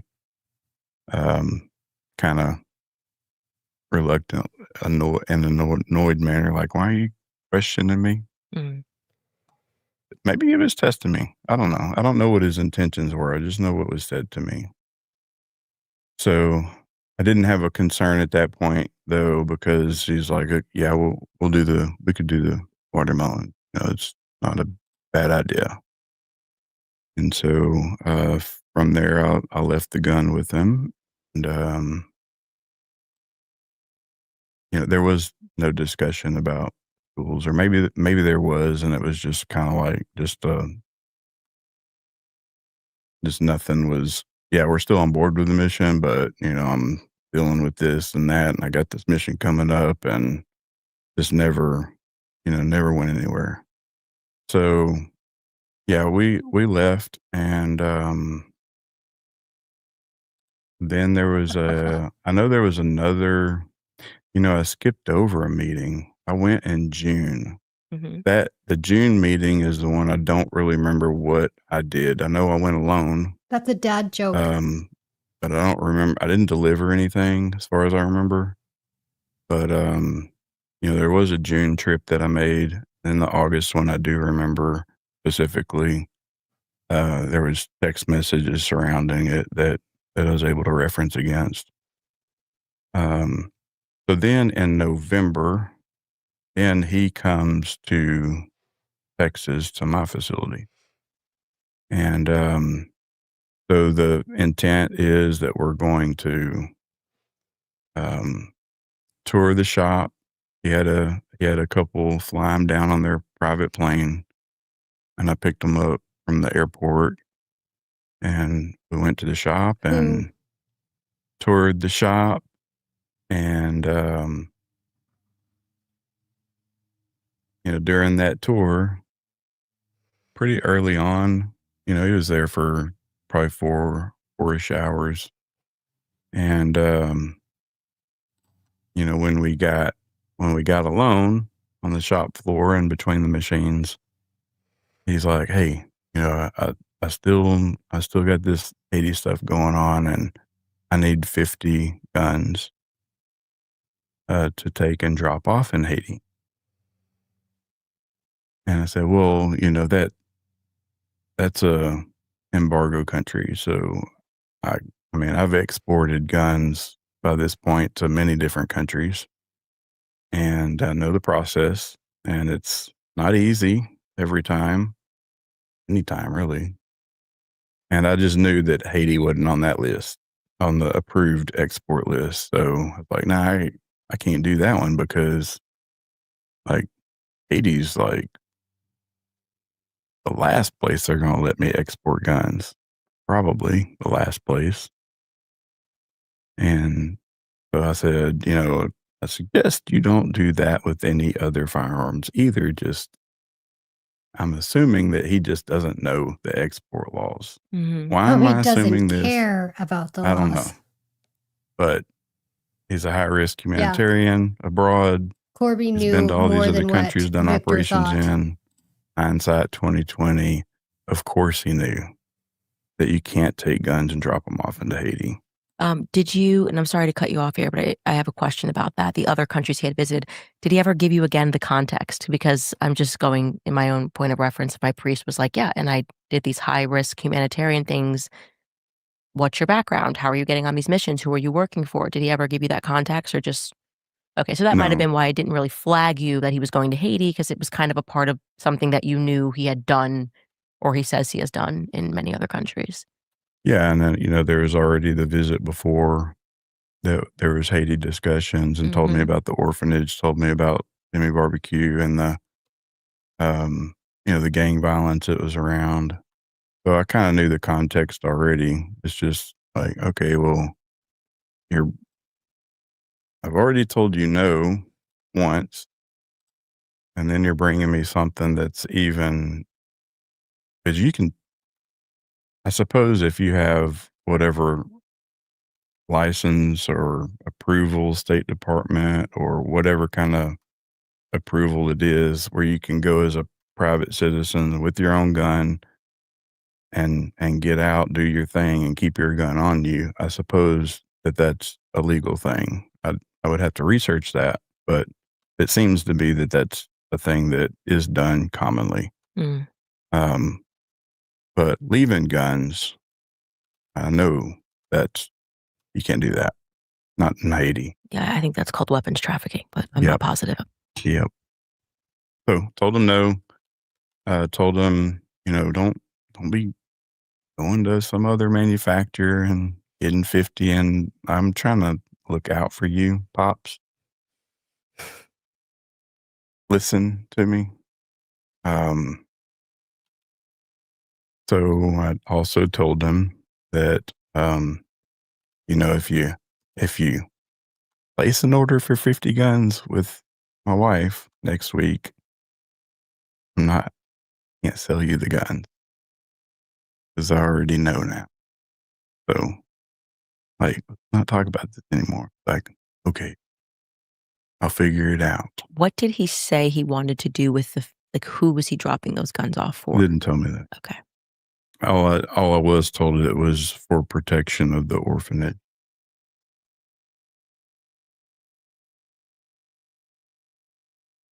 And you don't know what they're protecting?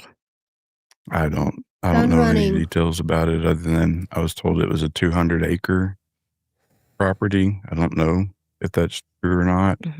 I was told that there was a tower in the middle of it and a pretty tall fence around the perimeter of it. Okay. Wasn't told how many kids are there or who mans it. Just other than them needing a long range to make a propaganda video, and then the 50 to do, I'm not sure. Okay. What happens next? Well, that's not the most dramatic or juicy portion of the story, but Remind me, because I'm taking some notes on what you're saying, so I do have some questions I'm going to want to come back to, but go ahead. Yeah, no problem.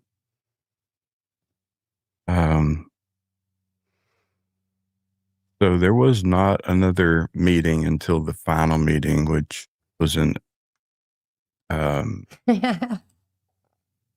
early April. Okay. And so the context around this meeting was multifaceted. Are we in Colorado? Yeah, in Colorado. And I would drive up there again, and it was by myself. The context around this meeting was, like I said, multifaceted. It was issues between me and my spouse. We were talking about biblical things, relationship. I mean, he was mentoring me, what I viewed to be mentoring at the time, during this whole relationship, and things were starting to pile up in April, so Trump got elected in November of 24, and in the gun industry, we have what's called the Trump slump. Anytime a Republican is elected, then the demand for firearms goes down. So things get pretty tough. You have to pivot. as a manufacturer to survive in that environment. And we didn't have the resources to pivot, and it was getting tough. Yeah, actually, I forget. We went to SHOT Show again in January of 25, and that could have possibly been a February year, but I believe it was January 25. And so it was our anniversary. It was pretty rough because sales were already going down, and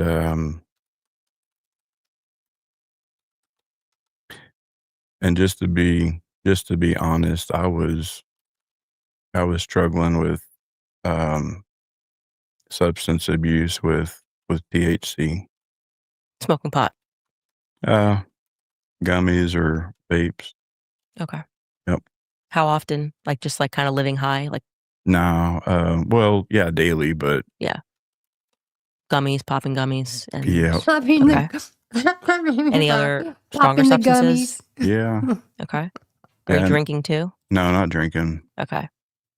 So you're THC. Yeah, that's I'd done that since 2020. Mm-hmm. I think you sent me a thing, and like you and Yeah. your wife both smoked pot. Like you were both THC users, so to speak. Oh, I guess we'll focus more on Popping the you, but I'm just saying gummies. that like this was something that was already known to the Marks family. I think Oh yeah, that's what I'm yeah, asking more yeah, broadly. yeah, and anxiety Mhm. issues with the past. I didn't want to get on any SSRIs or anything like that again. And weed, as long as I Canada. moderated it, it was a pretty good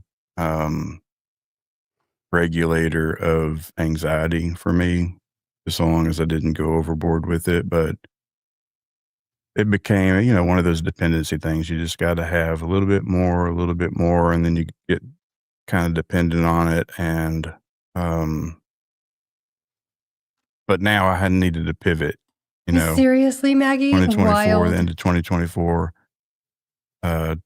early 2025, we needed to pivot, and I wasn't able to do it. Like I was functionally in decline.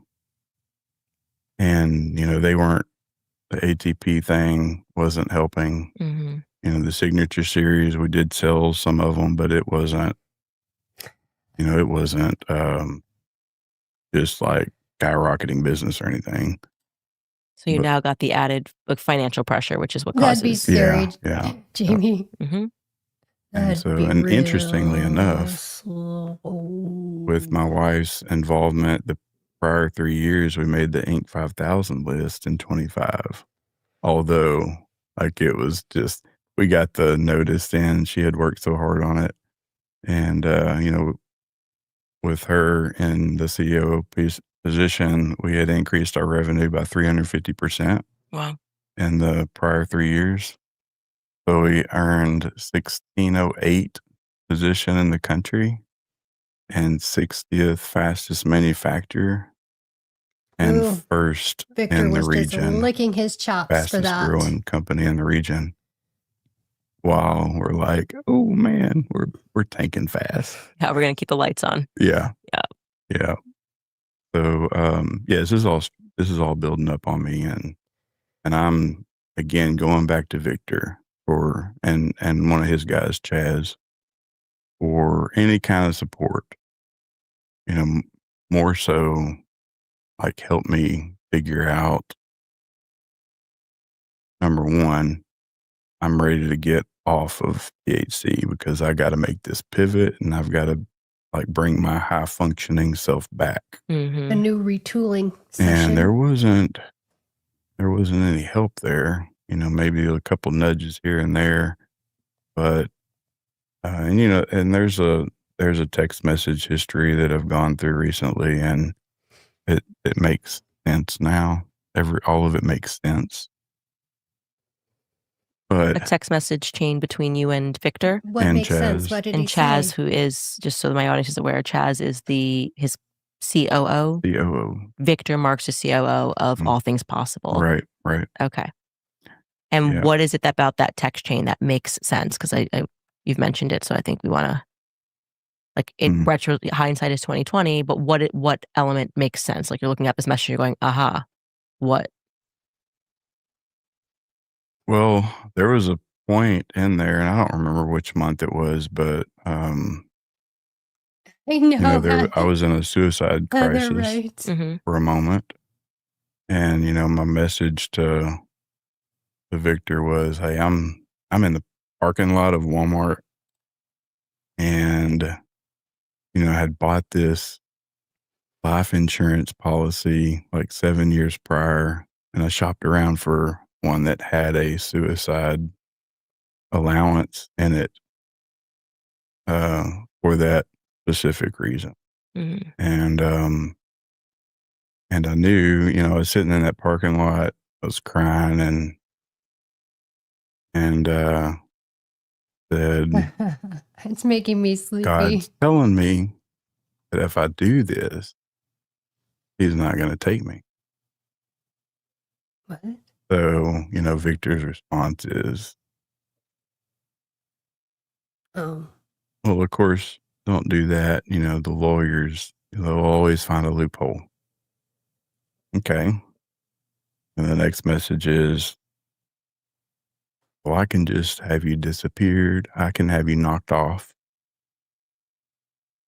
I can have you knocked off or disappeared to a banana plantation in South America. So you're in the parking lot, you've said that, you're going through the suicide crisis, and that's what he comes back with. And this is supposed to be your minister, pastor, spiritual director. So in that, he was talking about life insurance. So he was feeling suicidal. He had purchased life insurance that that life insurance would, you know, cover him like after 2 years in the case of that, if he passed away that way. And I don't know if you guys caught that or not. And I don't know if, because I didn't hear it, but I read it earlier today.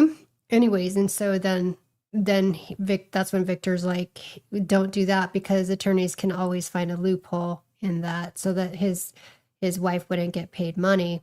And so he was saying, jokingly, supposedly, that he could take care of it and make him disappear for a bit. Wow.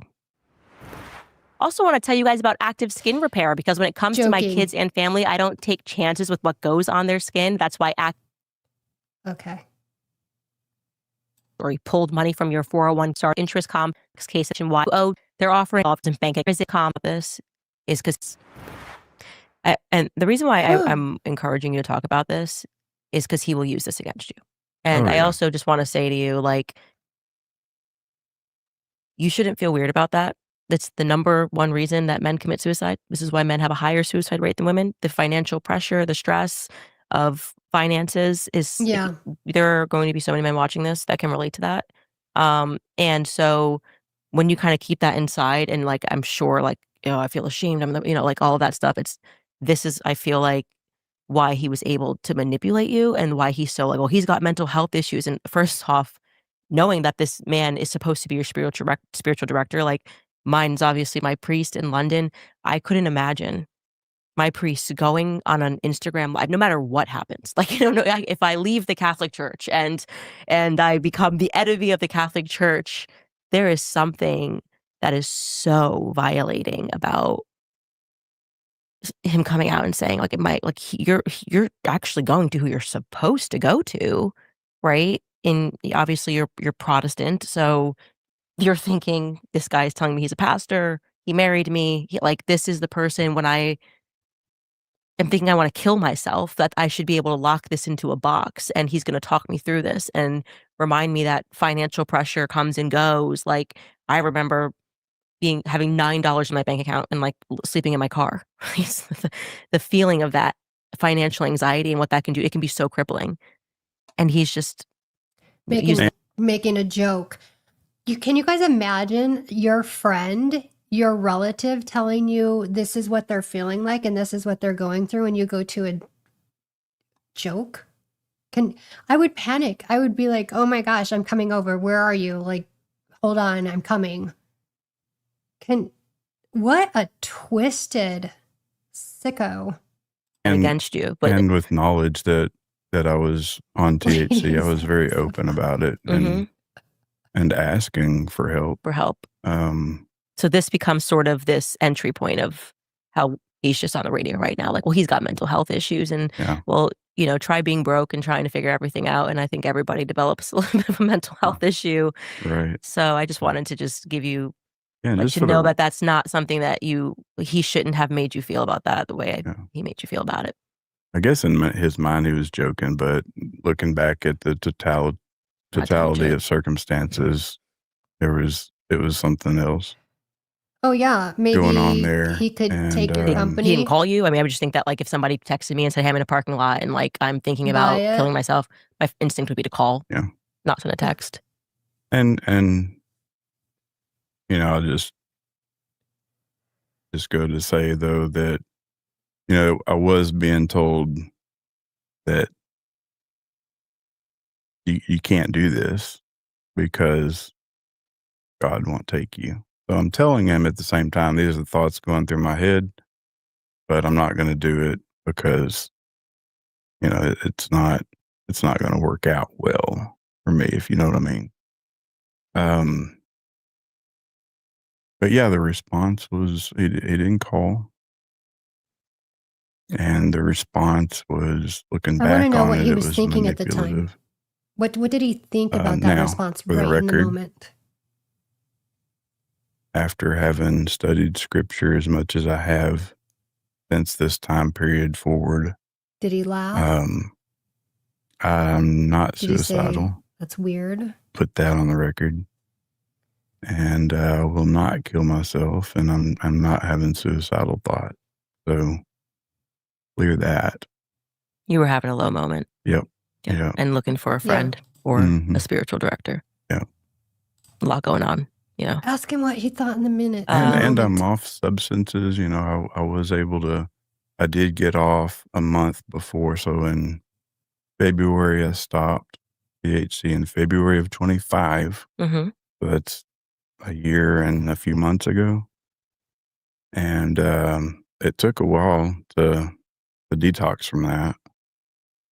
But yeah, I returned to my normal high functioning self. I would say it took probably 9 months to fully come back. So skipping over a bunch of time there, there was a visit coming I'm up sure in he April. would have, Maggie. So this was still compounding. Happy to help. Got rid of the THC in February-ish, but withdrawals are starting leading up to April. You can have withdrawals on marijuana? And I'm still, I'm having issues during this withdrawal cycle, and I tell Victor that, I'm separating from my wife. Financial issues, marital issues kind of tends to go hand in hand. I think it's the number one reason for divorce. Yeah, it is. At least in my experience, but you've got a little bit of experience. Got a little bit. So he says, I'll fly you up here. And I don't fly up there. Don't fly very much at all. So I drove up there, and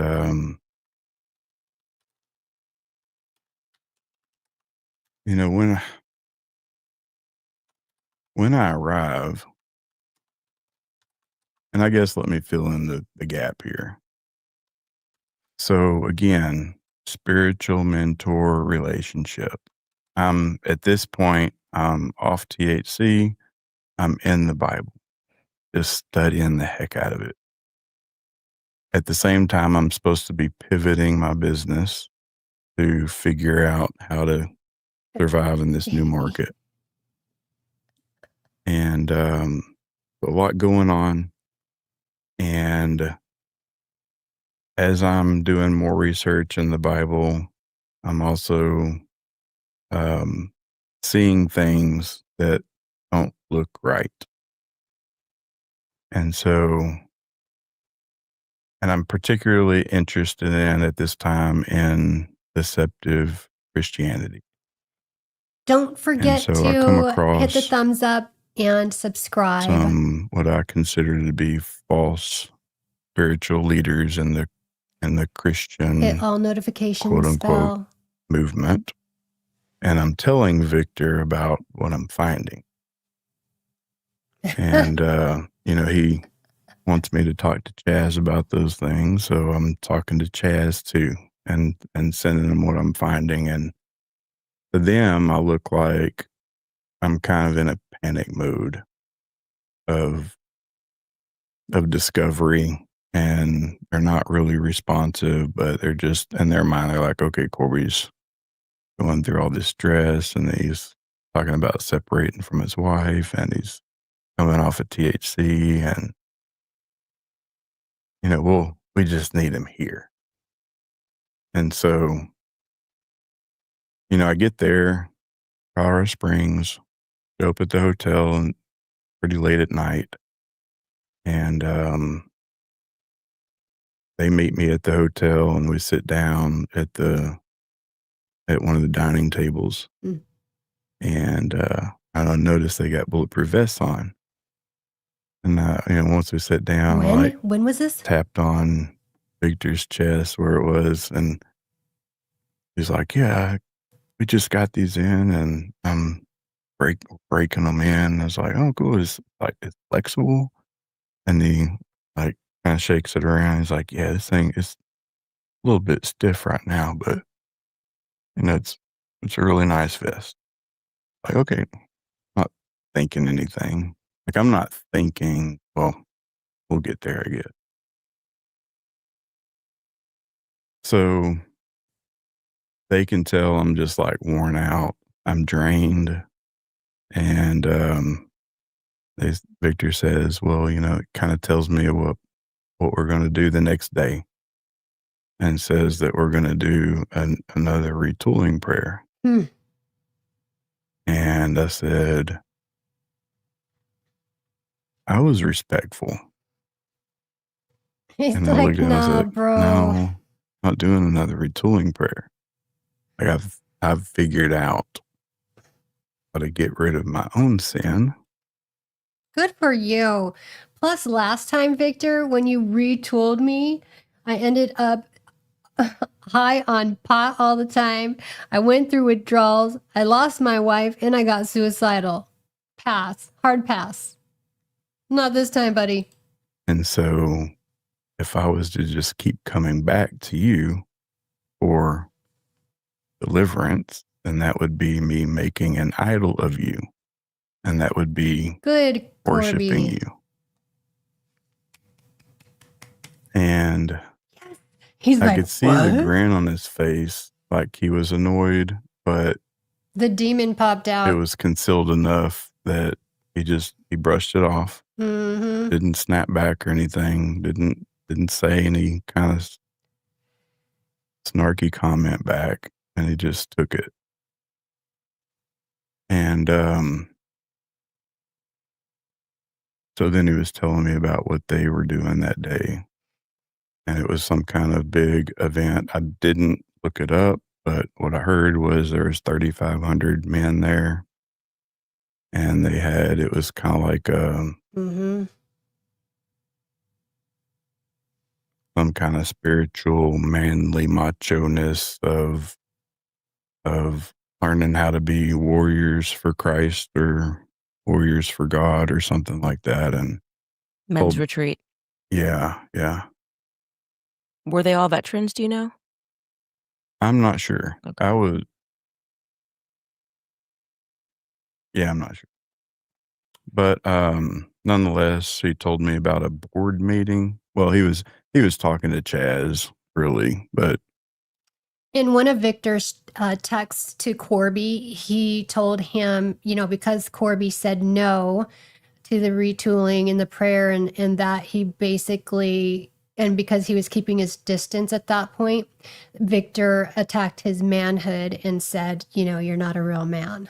That's not a real man. Sitting right there. And he told me about some of the people that were in this board meeting. Perhaps it was like part call in and part in person, but he was telling me some of the people that were part of this. And the name that come up was Lance Wallnow and Rex Green. And, those are two people that I had already seen and discovered. What were their name? Did you catch they were the names? part of this I'm gonna rewind. scene.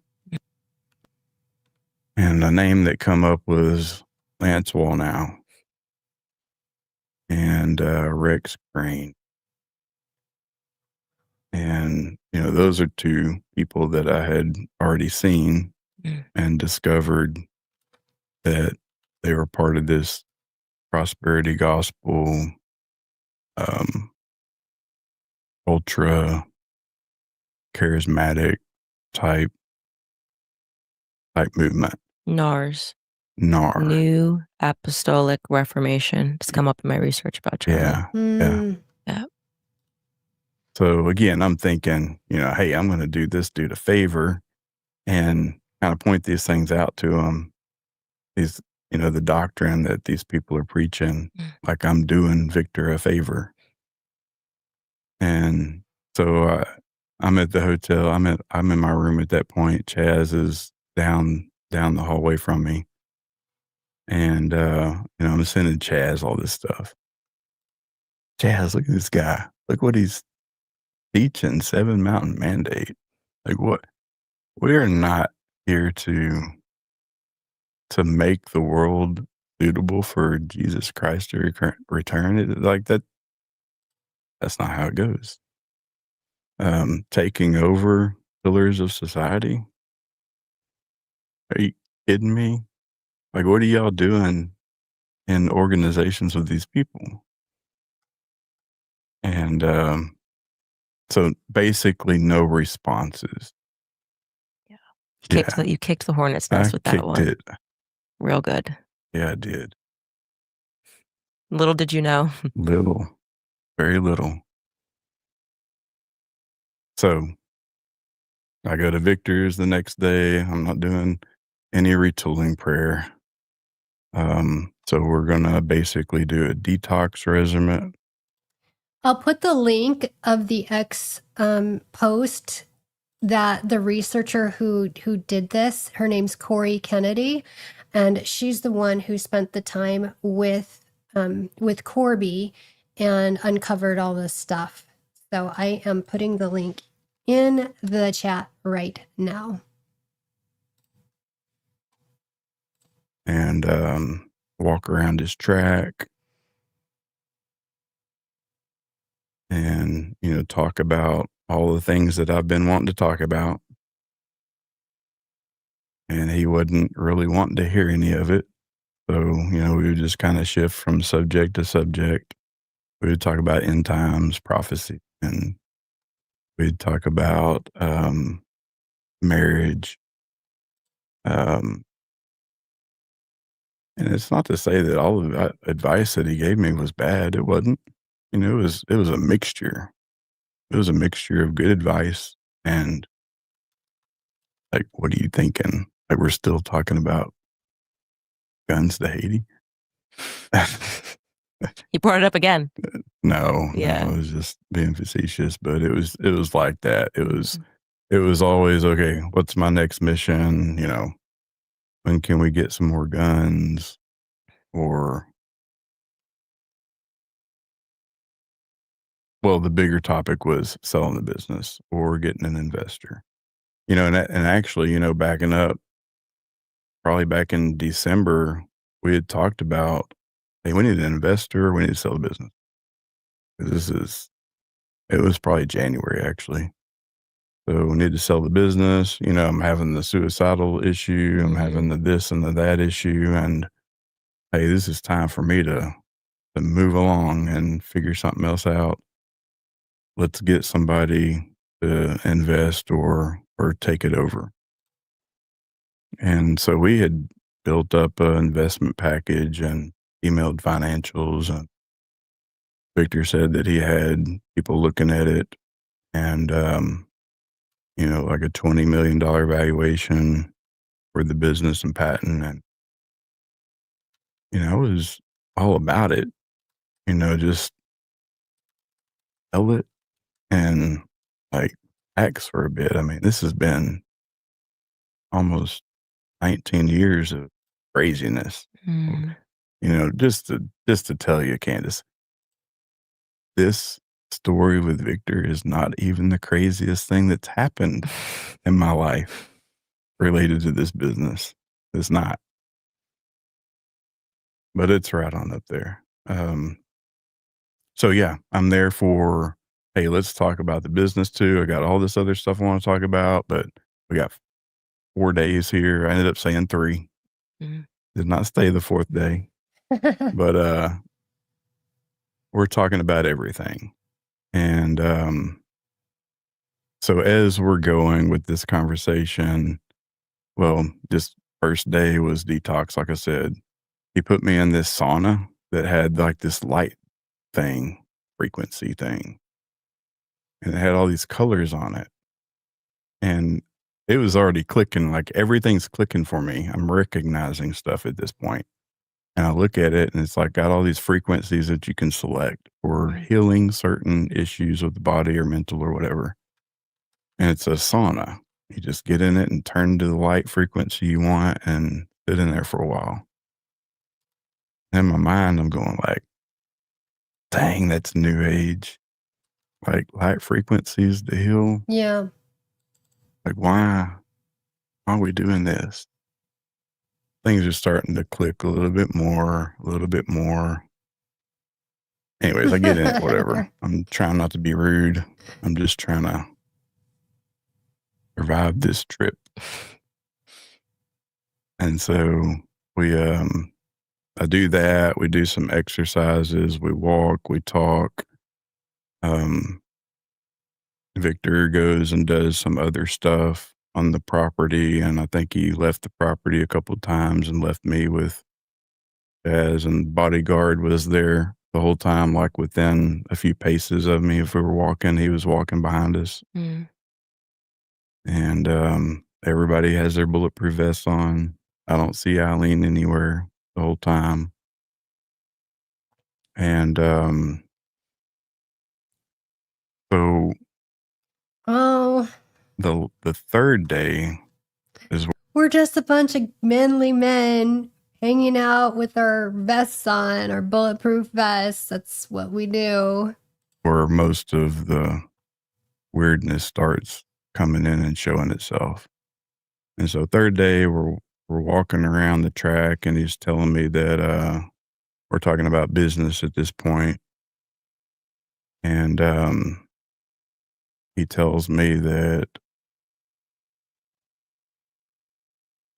well, Sig Sauer is going to be involved in this acquisition, but he didn't want to say details. Like, okay, well, they're a big company. They can afford it. It'd probably be a good technology for them. And I know that they're in law enforcement, so they'd be down with a school resource officer mission, surely. That was a condition was, hey, SROs, you got to be committed to that. And then, enough money to where, not that we didn't have to work, but that we wouldn't have to run the business.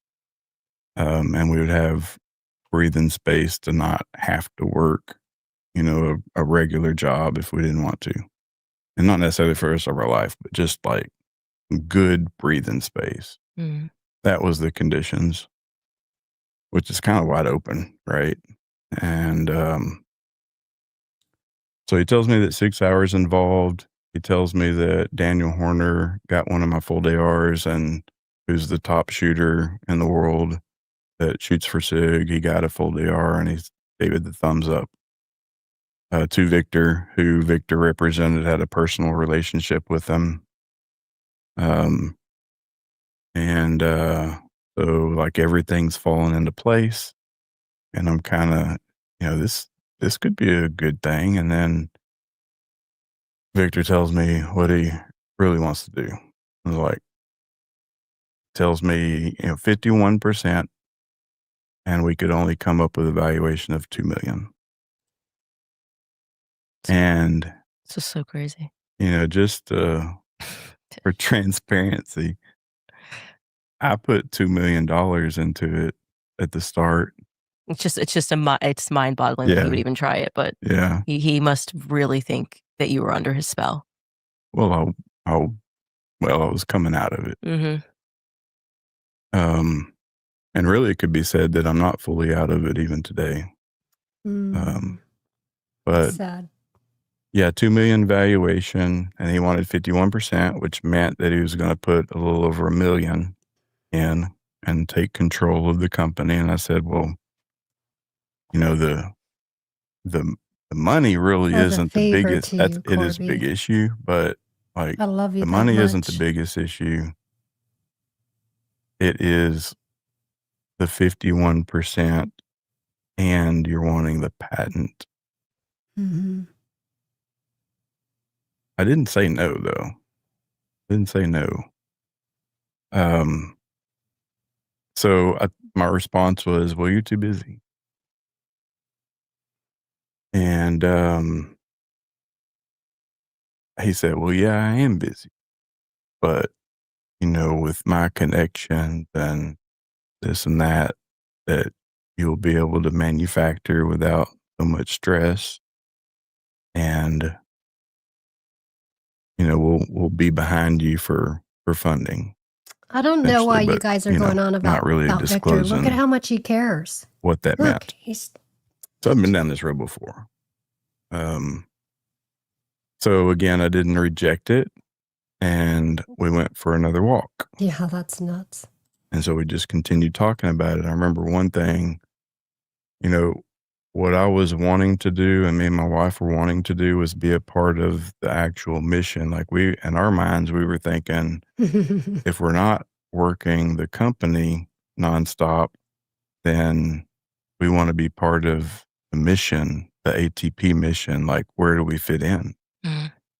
And they said, well, your wife, you know, that's an easy, you know, we got orphanages, like it'd be perfect for her.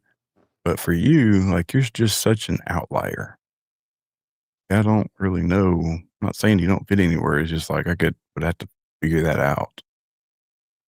Like, okay, well, keep talking then. And so we're walking around the track up at the top where there's this camera tower. And, you know, we're walking and he's saying, well, Israel needs your guns.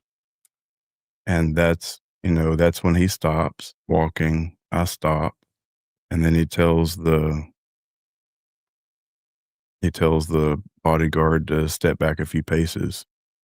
And, you know, I stop and I'm looking at him and I say, well, yeah, that they have 3,700 schools. They're going to put an IDF guy in each of the schools. And he's looking at me and says, no, they need 50,000 for the IDF for operations in Gaza and Lebanon and Syria. So I'm just, at this point, like, it's too many red flags for me. And I'm just staring at him and he's staring back. Who's Victor working with in the government, you think, guys? He finally starts walking again after 15 or so seconds. And he says, you know, that's why I'm not ever engaging in scripture with you. And I start walking along with him, and I'm just wondering in my head, like, wow, that's scripture got to do with guns, the IDF. And I'm not against the IDF. It's just what you're saying is that all the guns have to go to the, like, what about the school mission? Like, we agreed that this rifle is designed to protect kids in schools. So if 50,000 are going, like, who's going to make those? How long is it going to take? And like, how are we going to get guns on the back of SROs here? All going on in my head. and just confused about the whole situation. Like, where did this get so far off track? And so again, like, that was the moment that that I was done, but I didn't say it. And so, Yep. All you of know, we're Erica's walking friends around are. and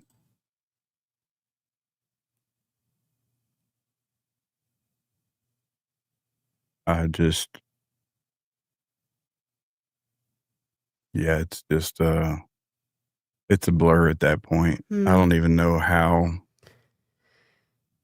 oh, I don't know how I left, and He disassociated. This is also when he says to you, I think that I could beat you up. And what he admitted to, he did say, I could. oh yeah, my goodness. The big part. Good grief. Yeah. Yeah, right. so the 3,700 gun, I said 3,700 schools. Yeah, that's great. 3,700 schools in Israel. Then he says no, 50,000 guns and the IDF for the operations in Gaza, Lebanon, and Syria. And that's, you know, our stare off. And he says, you know, I could whoop your ass and there ain't nothing you could do about it. And oh my gosh. inside I'm kind of laughing, but I'm keeping a face, straight face and not doing it. Like, I made sure to keep looking at him. Right. And don't break eye contact. And that's when he said, you know, that's why I'm never engaging in scripture with you. Yeah. Yeah. That was, yeah, like, he like 10 disassociated things right in are front of happening us. in this sequence, and it's just shocking. Right and, in front of you Candace. know, thinking back of actually. it, He doesn't know we're like, here. why did we stop right under the camera? Right. Like, was he trying to get me to come at him, or what? I think the whole The weekend was demon, kind of designed he's to intimidate you. I mean, from demonic. they're all wearing bulletproof. Why? You know him. He's supposed to be a friend of yours. We're just breaking these in. It just kind of feels like a military presence. So it's kind of, and again, this is my opinion, but like, supposed to subconsciously wrap you in this idea, like, we are a force and you're here alone. You don't have your wife here. Eileen's not here. It just feels very. What a sicko. Oh, he's Staged. sick. Yeah. Just Yeah. hearing it. That's what it feels like to me. Yeah. And it was, And then he's leading up to this big question on the third day. No one's here. I could kick your butt. And the IDF wants this and you need the money, sort of a thing. You know, you're desperate and, you know, this is what we can do. This is what your company's worth. It's quite intimidating. yeah. Yeah. Or meant to be intimidating. I mean, I wouldn't say traumatic, but Dude, you know, you just again, you got to remember, disassociated. It was traumatic. like, just 3 months prior, I was in this suicide crisis. I was coming off of THC. I was engaged in scripture, and then like all these red flags are popping up, and then that. Yeah. And so, yeah, as we're, you know, that's basically traumatic, the buddy. end of the day for the third day. And, you know, we left on good terms. I didn't, never had one like crosswise conversation with him. Yeah, he does. He has one. I think he mentioned something about like a I wonder if he still threatening has it or if it's innuendo. gone missing. Yeah, that's what he No, said. that It didn't even register as plausible, given the fact No. that you were on his property. He's got his guys. That I was like, no, like, I mean, who would try to size up and then be like, yeah, no, I'm going to take you on your own property with your own men all around with cameras in front. That didn't sound right to me. But yeah, and we did go into the rec room and was kicking around the bags and everything, stretching and doing this and that. But you know, he said he looked down like a puppy, because he even admitted that he made he that admitted threat. it, yeah. And see, I just like blocked that out of my mind just then. Crazy. But look down like a puppy. Like, no, that's not me. I don't like to fight. I don't fight. But that was kind of a low blow. yeah, Still kind of making you feel small. Yeah. So you get out of there a day early, and what happens thereafter? You're kind of now realizing what this is, maybe kind of adjacent to this sort of NARS cult, NAR cult, or New Apostolic Reformation, something. No, I really didn't. I still thought in my mind that that Victor was just unaware all the way through this point, just unaware of what he was involved with. That's how deep that bond had become, or whatever you want to call that. Yeah. You can't see what's right in front of you. Yeah. Yeah. Exactly. Yeah. And so I'll leave the property, and I'm staying in Colorado for another month. And so I go get Airbnbs, jump around a little bit. I do a demo at Douglas County. I just drove up to Douglas County Sheriff's Department and walked in with my full AR on my back. It's a huge department, like 600 officers. I just walk in with my full AR and, declare it, and they find me the guy to talk to out of this huge police force. And the dude was just blown away by it. Had never seen it. We got a demo set up the next week. Came out and did a demo for him, and SWAT team came out, SROs came out, several of the other like armory guys, and they just loved it. So that's what I love doing, by the way, is Victor will need I'm a not retooling. a combat guy, but I will show anybody how to deploy the full AR, especially SROs and LE guys. And I'm really good at it, and I can talk them through the product and demonstrate really well. And that's what I enjoy most. So that was a good thing that I was able to do while I was still there. But I was there, I'd already set up intensive counseling. And Victor knew about it. I think he said that he paid for the counseling. Did not. No. I paid all of it. It was $13,000 with the counseling in the room. But I don't know why he said that he paid for it. He didn't. So my wife did come up. It was set up for individual counseling for me as an intensive 2-week deal. And I pressured her into coming. Like, we got to do marriage counseling. And so she did come up. We went through it. Did well, and ended up getting back home. And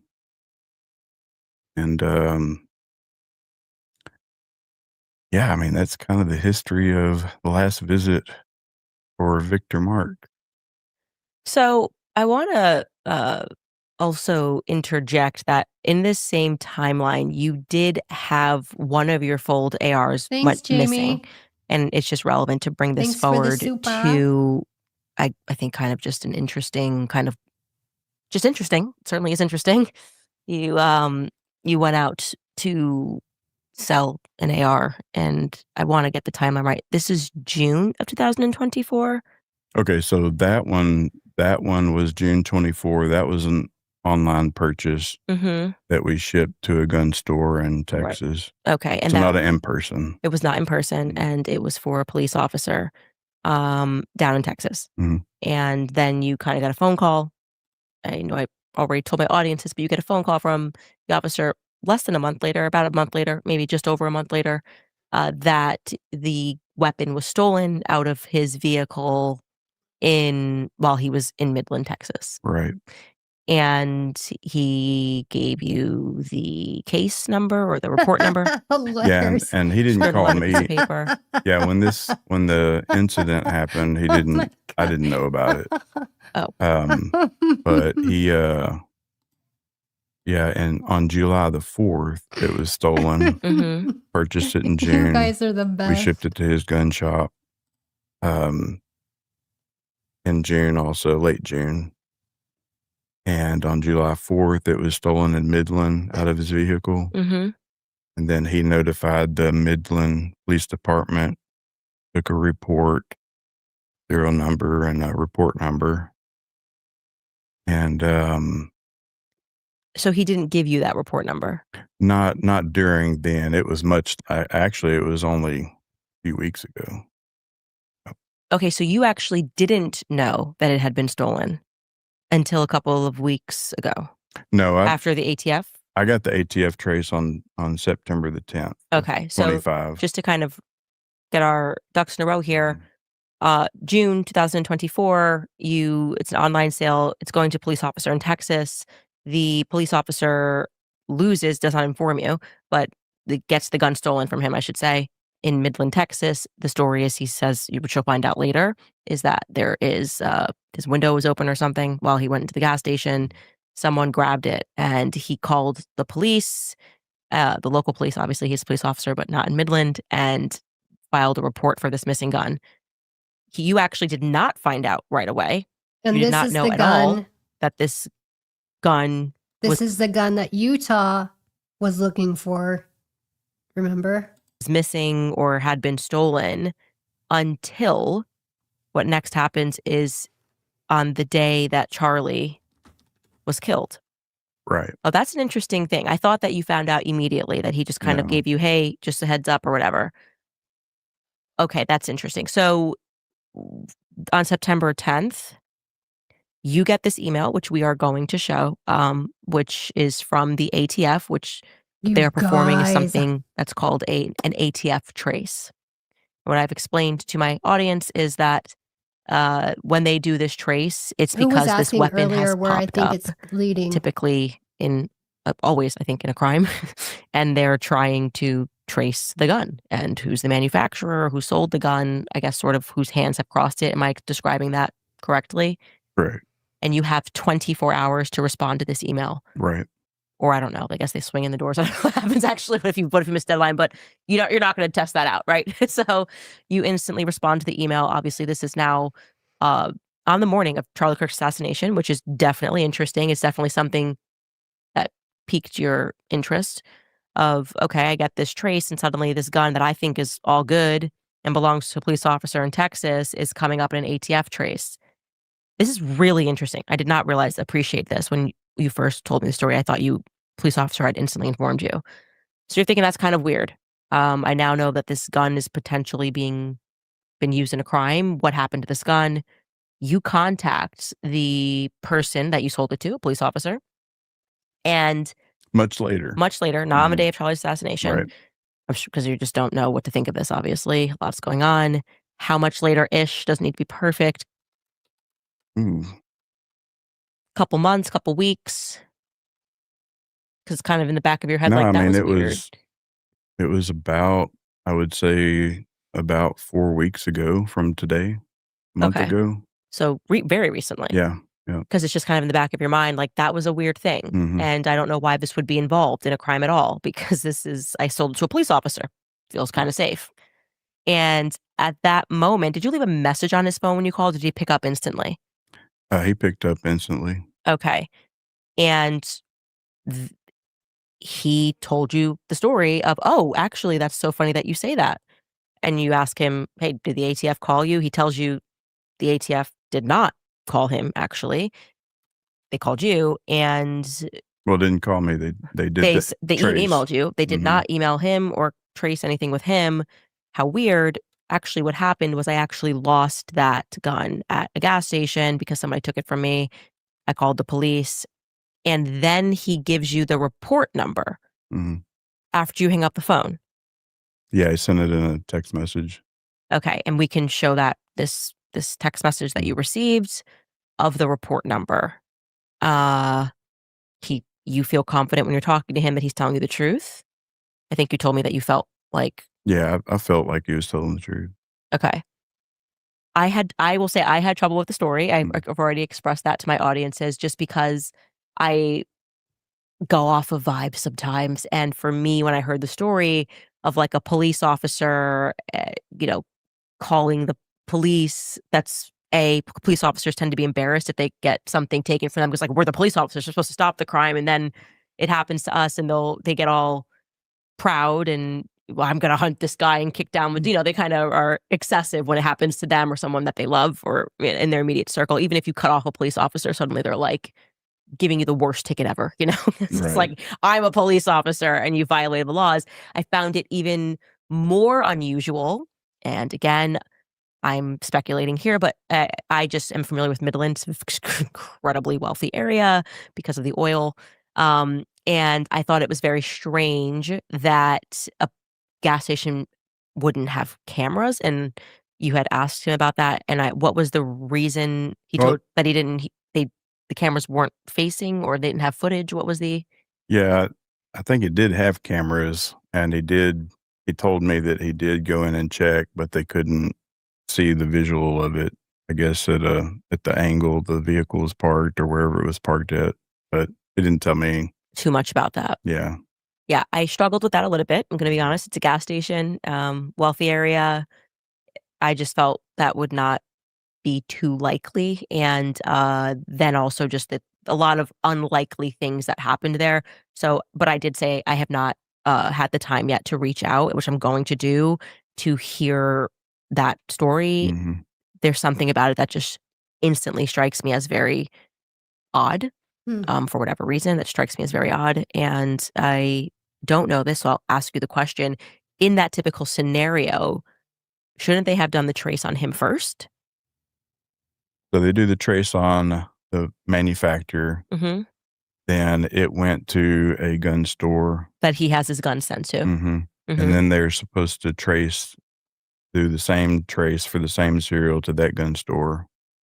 And then that gun store would tell them, okay, we sold it to this person. Here's their phone number and address. Did you call the gun store? No, I didn't. Okay, so that's something that could definitely be chased down. Okay, I'm definitely going to take a look into that. I do find that to be, as you did, this for the same reasons, just like, oh, that's kind of precise timing. And it also is sort of, the timeline that, there's a lot going on in that timeline in 2024. So we'll see.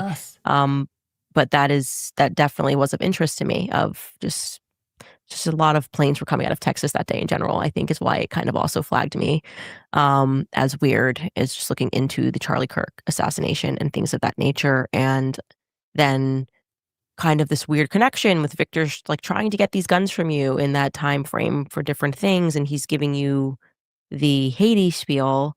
But now I'm in contact with someone from Haiti who knows Victor Marks, and it's just getting even more interesting. I don't think anybody really knows Victor Marks. That person shared with me messages. I was surprised to learn his wife does. That his backstory about being abused by his dad being named Karl Marx. I guess it was right there, but I didn't know that Karl Marx was Jewish. This Karl Marx, his dad, that was something that came across in text messages that were given to me. That he's quite defensive about Israel, is what I would say. He is similarly how he kind of got real serious with you when it came to the IDF. He similarly got serious with this other individual who is interested in speaking out, who was his liaison to Jimmy Barbecue in Haiti. And similarly, this person kind of did some one-off comment about Israel, and he met a different Victor Marks, is what I would say, who was like, what if I told you my dad's Jewish, and don't ever say that ever again. So there's a lot that's compelling to me, and something that I hadn't shared before with my audiences is that he was Charlie Kirk stopped speaking to Victor Marks entirely. Their relationship, unfollowed each other. I've spoken to several people about this. They didn't know what the falling out was about, but there was. And Erica went straight to him. What? Okay, we shouldn't be surprised. The ones that she ran to the fastest were Charlie's greatest enemies. And very big falling out between Charlie and Victor Marks. And you know what time frame? Well, it all had to happen in the same season because Victor Marks was not in it. I don't know the time frame. I will find out. And he had completely stopped talking to him. They had stopped following each other. And I'm wondering, how then his wife was so close to Eileen and Victor that that's one of the first people that she wants to hug and connect with after the assassination. And he also happened to be the first person that we can find that announced that Charlie Kirk was dead. And then removed that video. They have find video. That to be they have a video of Charlie really Kirk interesting. being killed. And hopefully we will get some answers from Victor Marks about what his falling out was with Charlie Kirk. If that was ever patched out, actually. I don't know if it was. His relationship with Erica makes me uncomfortable, given the fact that I had already arrived at a question mark about the Egyptian planes.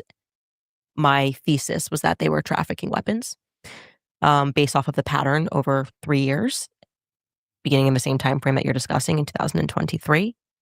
And she happens to have a proximity to a lot of pastors that have interesting pasts and presence, and always a finger on trafficking charities. And I find that not to be coincidental. I don't find that to be coincidental. And guys, I just don't think it's possible. I don't think it's possible that everybody can be doing charity in the same way for orphanages. No. And wanting to stomp out human trafficking. And the Jimmy barbecue story was interesting because of also Tim Ballard and Operation Underground. I don't know if you're familiar with them. A little bit, yeah.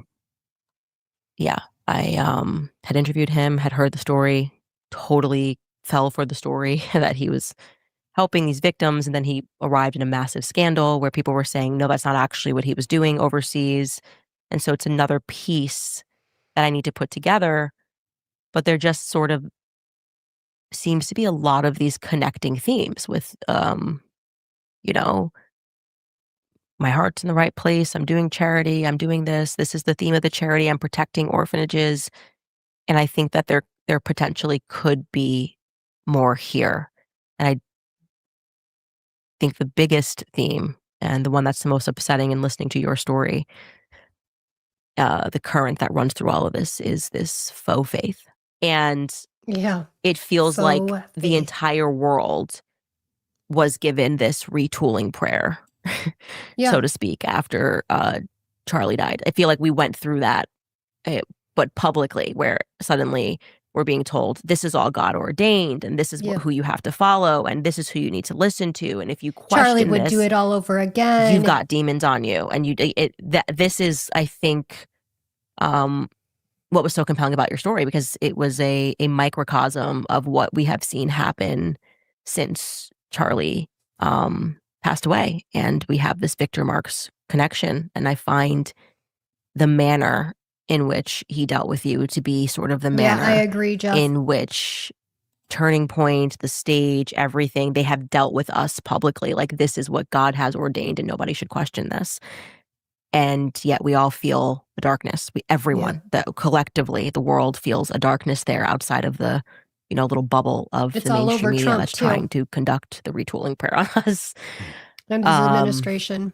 Yeah, I want to say that. I want to say that there is, what you perceived in February, April, that faith is being manipulated, and it is not for light forces, it is for dark forces. People are going to feel that. And I dark. I felt so seen when I was reading your story and realizing what we're actually looking at here is dark psychiatry. This is dark. It's psychiatry. It's manipulative. You had used the term when we were discussing, which I think many people are familiar with, which is Darvo. Do you want to talk about what Darvo is in case they're not? Well, yeah.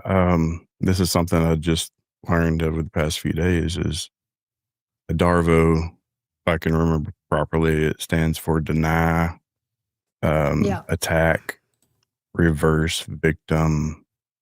Victim and offender. An offender. Yeah.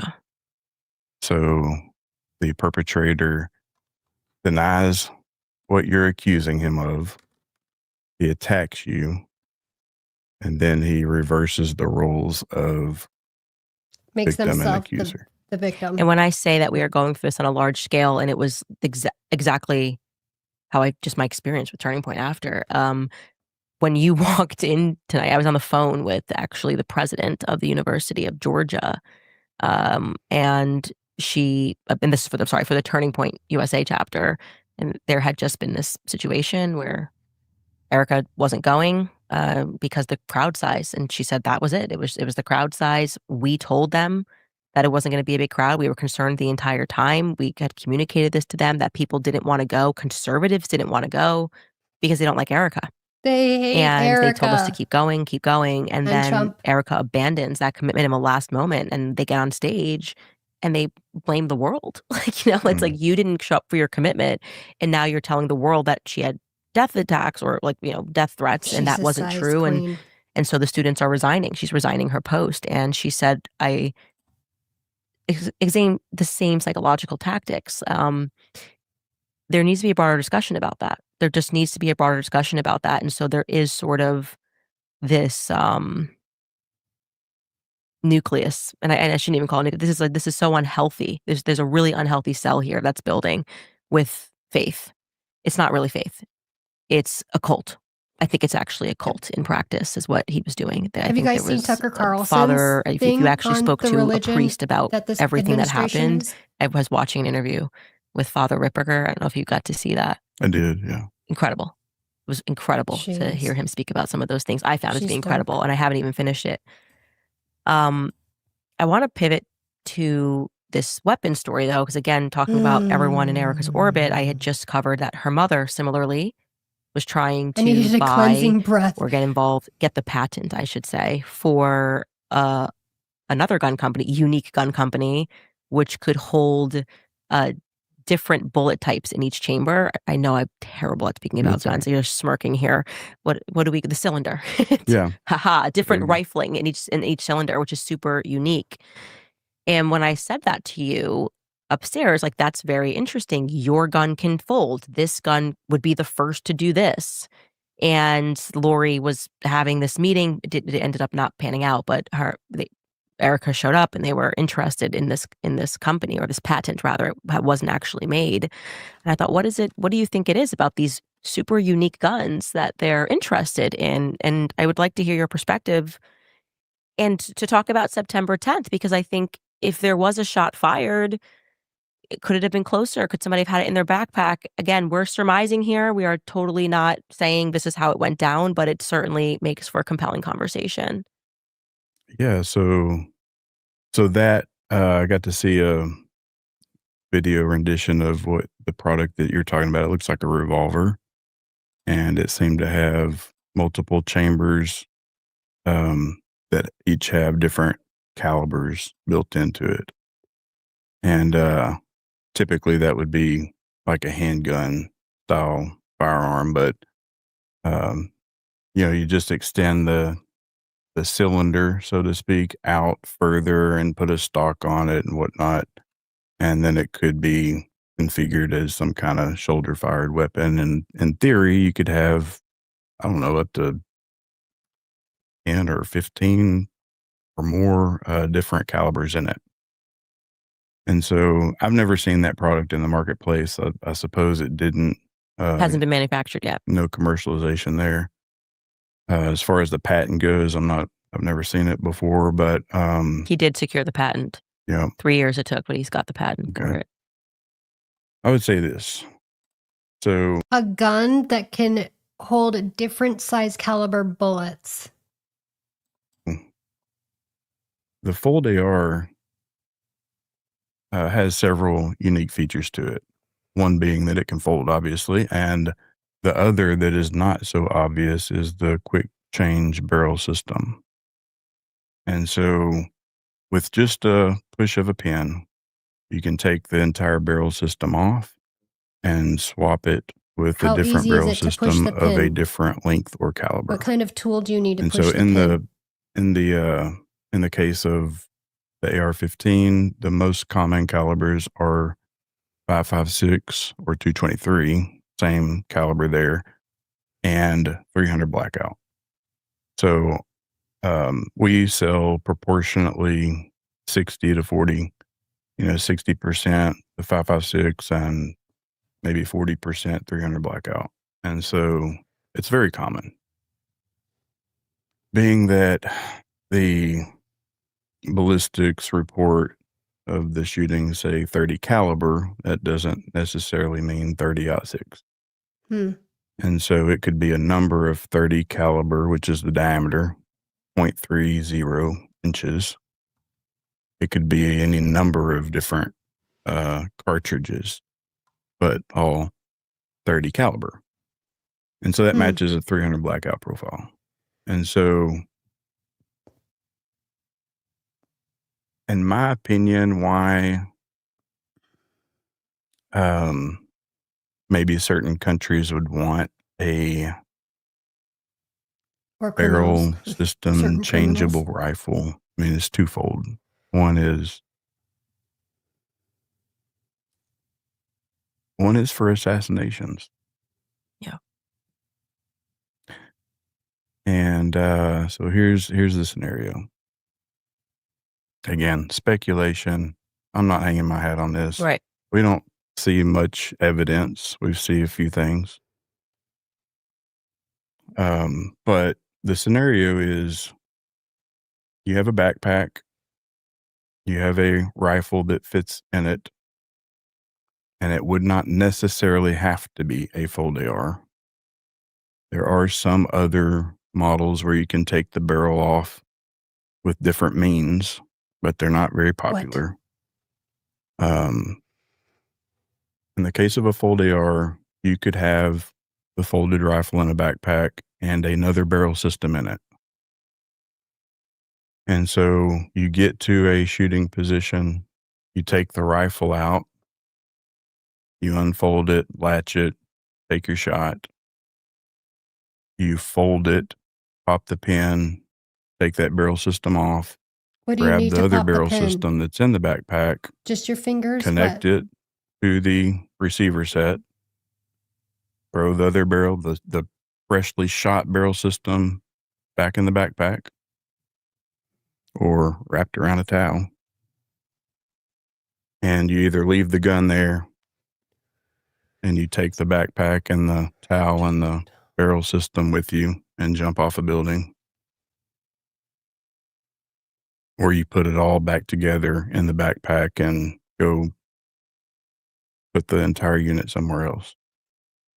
So reason behind that, if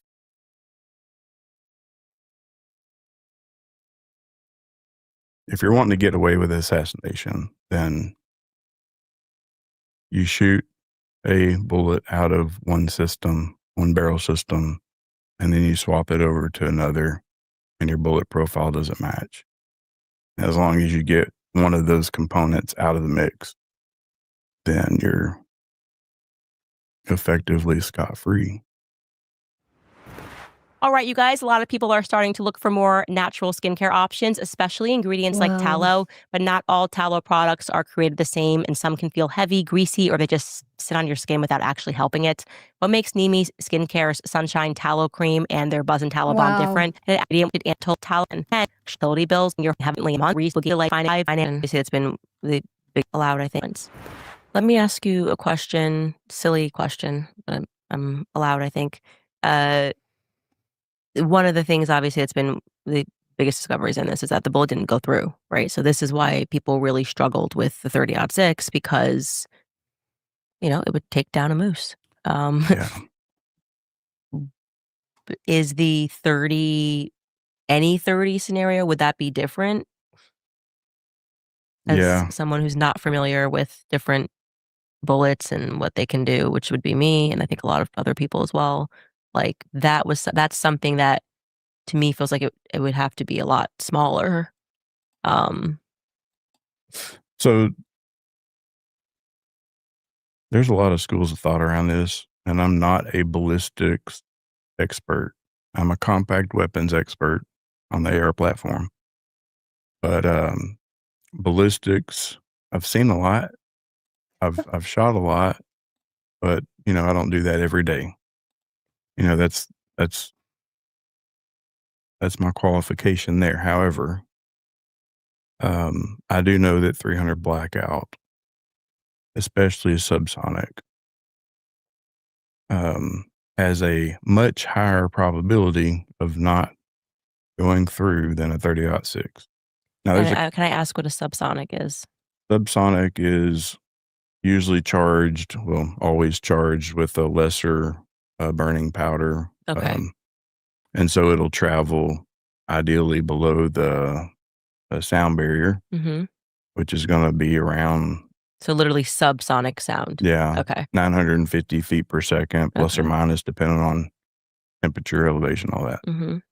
And so I wasn't there, so I didn't hear the gunshot. And of course, hearing it through phones and audio devices isn't the same. A lot of people can tell the difference right off the bat between subsonic and supersonic.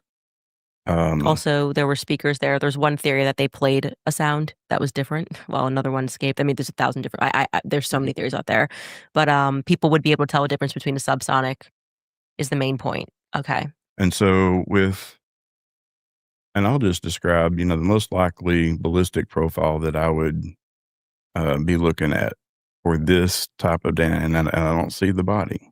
I'm just here. I haven't even seen pictures. I saw neither has the coroner. Immediate aftermath of those videos, but we haven't seen, the body. So just again, if there was no exit and there was a fragment of the bullet found in the body, and I think I heard somewhere that there was other lead fragments found inside. Don't know if that's true or not. But what you're looking at is potentially a subsonic 300 blackout that perhaps wasn't shot with the suppressor installed on it, and did not go through and separated when it hit, and a piece of the jacket coming off and separating. And again, though, if there is no exit wound, you're going to find all the bullet fragments inside, and you'll be able to and you'll be able to weigh it, and you'll tell exactly, or pretty close, how much that bullet originally weighed after you get all the pieces together. And so if it is true that no fragments left the body, then it will all be there. It's got to all be there. It's an autopsy. And so maybe we're not seeing the whole picture. Maybe some fragments did exit somewhere. I don't know. But I could see a 300 blackout doing that. Even a supersonic blackout could possibly still remain completely inside the body and separate and not penetrate through. 30-06 though. I mean, I've had a guy that was a sniper, a Marine sniper that said he's seen all kinds of crazy stuff. And this is just last week. And he could envision a 30-06 core lock possibly doing that, but in the neck. Yeah, that's the problem. It's the neck. Like he seemed kind of like, yeah, it's very unlikely, but I've seen crazy stuff before. People have sent me pictures of them. Like dad accidentally shot himself. It actually ricocheted off a tree and hit him, and it went through both of his legs. Like ricocheted. So it was slowed down, and they sent me. One guy was in the hospital. So I just wanted you to see what a 30-06 did to me. Yeah, I was on a hunting trip, had an accident, and like this is how far it was, and these people almost lost their ability to walk. Like, I mean, it's like, and this is the leg, right? So much more like a neck is just, that was kind of the other thing, is it was the neck. If it was the chest, I think people could have been like, okay, maybe like, I do want to ask you a question. When you sell your guns, are you giving them every barrel option comes with it? No, they'll usually just buy one version. One version. Occasionally they'll get a barrel system with a different caliber along with the purchase. Okay. And may I ask, regarding that Texas purchase where the gun went missing, which barrel option was it? That was 5.56. Otherwise known as a 223. Thank you. Mm-hmm. Okay. Okay. That's very interesting. So that's actually smaller than 30. So that'll move a lot faster. And that was a 16-inch barrel, 223. And so velocities are going to be up in the 3,000 range. feet per second. And with most ammo, that's going to punch right through and not even expand much and just poke a hole, unless it hit bone, of course. But I mean, there's all kinds of different ammunition. And Wait, sorry. When you say it's going to go right through, do you mean like a 30-06 go through? There would be an no, exit wound? 30-06 is just Is that what he's saying? it's expanding quickly.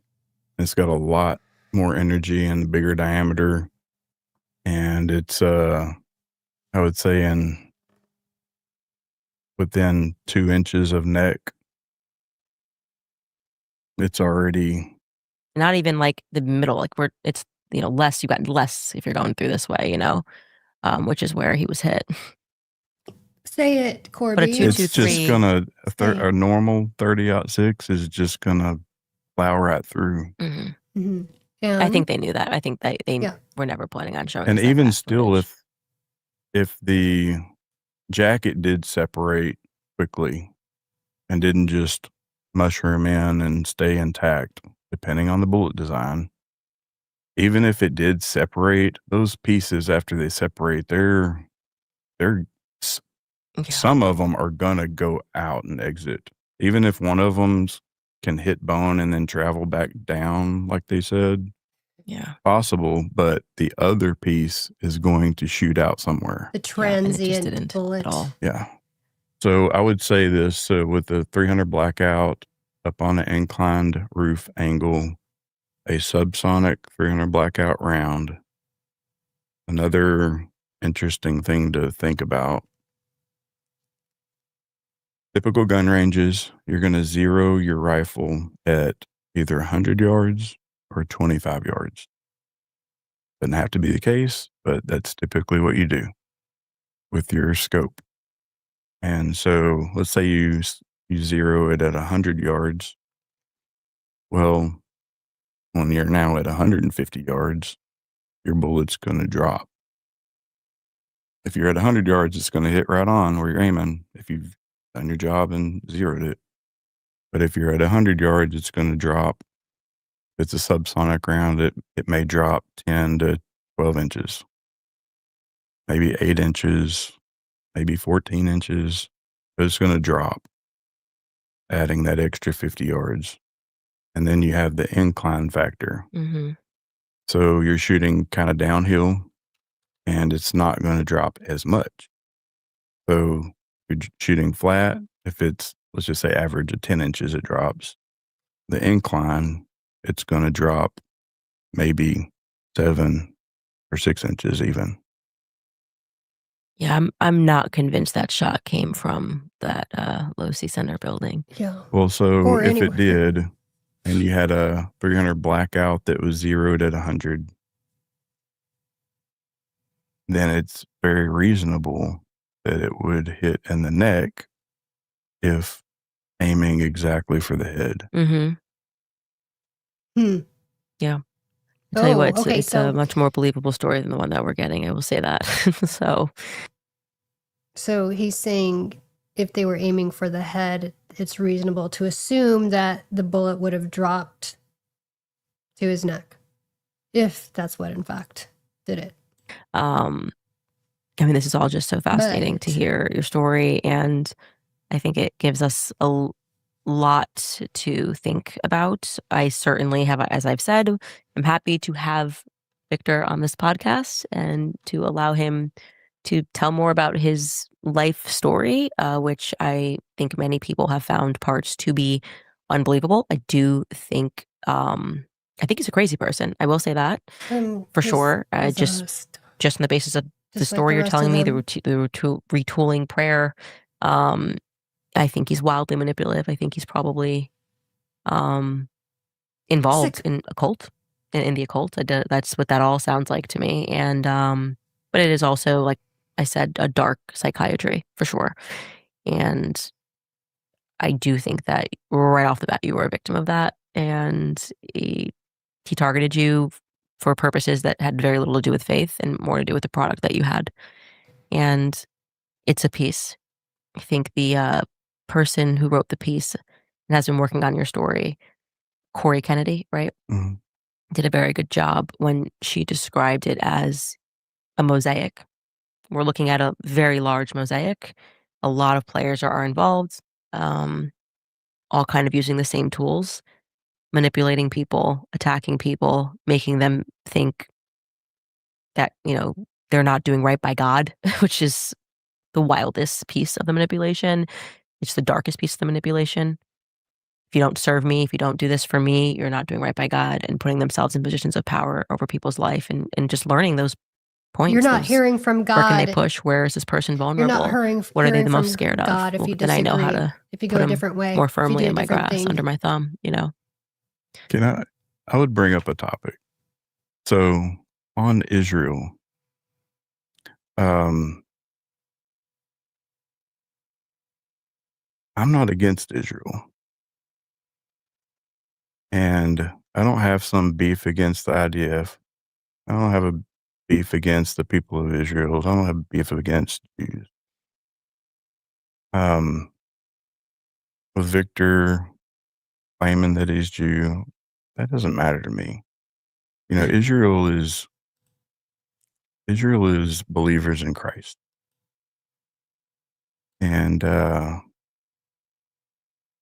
replacement theology is not the thing. Dispensationalism is not it. It's right in the middle. It's fulfillment. Jesus Christ fulfilled.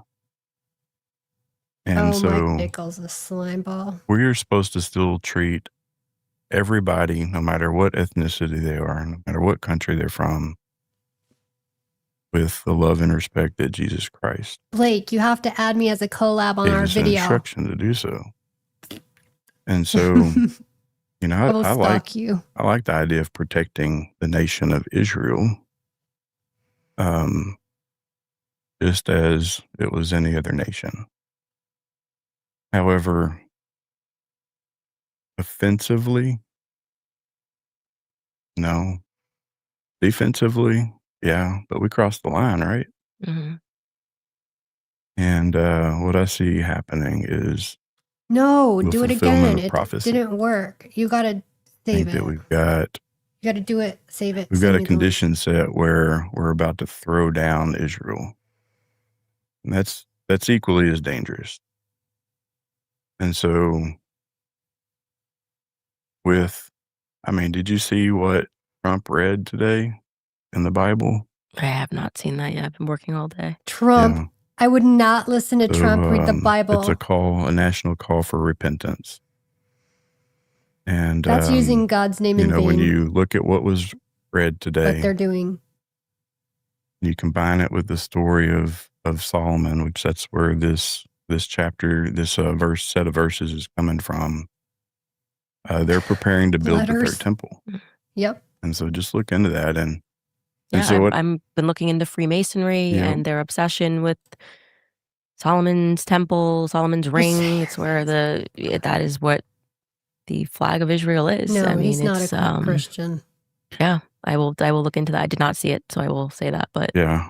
He rededicated. You can see what's guiding Trump is sort of this dark theology right now. Oh, it's real dark. So Trump, I believe it was today. You remember I asked you guys, I insisted that you guys skip this ceremony, this rededicating America to God, a God that he does not believe, on a Bible he does not know. And remember, I said, don't go, don't participate. Who knows what God he's dedicating us to, y'all. And he's not really concerned about anything other than something that he thinks is a higher calling, I think, that's what it feels like to all of us, where himself, it doesn't seem like he cares about what happens to us one way or the other. There's something higher that he's serving. And I don't think it's higher, to be clear. I think it's lower. But yeah. The story of Hosea is a really good example. So Hosea and Gomer. Mm-hmm. Hosea was instructed to go marry a prostitute. Yeah. And that prostitute represented Israel. Hosea represented God, or Jesus. And so he did it. And Gomer ended up doing what a prostitute does and ran off and went prostituting. and got captured again. And Hosea, he still went out and got her. He went and bought her out of bondage. Mm-hmm. And so he still loved his wife who had disobeyed. And it's the same situation to look at with the Jews or Israel, is that they've rejected Christ, but God does still have his arms open. The promise is still there. The old covenant is not there, but the new covenant is there for them. And so in that manner, all of Israel will be saved. All believers in Christ will be saved. But we got to keep that in mind when we see the synagogue of Satan. You know, that's just a small portion of Israel. Yeah. And you see people, I mean, I think you hold the perspective of most true Christians. You know, we want everyone to be saved. Mm-hmm. You know, it's letters. This is not, and some religions and faiths are exclusive. No, you're born into, no, we want everyone to be saved. We want everyone to find Christ. And we also want people to not be distracted by those who are saying they're doing things in Christ's name that are actually taking you down an entirely different path. And I think your awakening that you started to have about, wait, what is this? I know Charlie was going through that in the end. Charlie was looking up and wondering what the heck was around him, who these people were. We had those conversations about the manipulation, about the moral blackmail, which he spoke about what I had described to him. It was like, this is like a gang, actually. It's a gang. And and they're imparting spiritual warfare. And so I do think in the end he had clarity on a lot and was, fighting for himself and fighting for truth and realizing that what Israel was. I do. I know that. I know that Charlie was recognizing that, and I don't believe he died in vain, because we're 7 months into this thing, 7.5 months into this, and I wake up every day and he's still a national conversation. Yeah, he's an international conversation. Yeah, and he still loved Israel. Mm-hmm. Just not the things that he Israel knew that was what they were doing didn't work anymore, Yeah. and the reasons he was being told it was fine was not okay anymore. Mm-hmm. And yeah, it's exactly what you went through. I think exactly what I went through, and so it's there's no hatred on our part, which no matter how many times they try to psychologically convince us that it is an act of hate to notice things that are wrong, that are plainly wrong, that we can see with our own eyes. Yeah. I think we have covered so much here. And I just want to thank you for opening this conversation to everybody. I think this is going to send people down a lot of different rabbit holes. I know for me, I definitely want to chase that full DAR that went missing. And I think it's a divine point. Yeah. In the right direction. Yeah, and if it could be nothing, but it is saying, look this direction. Mm-hmm. Yeah.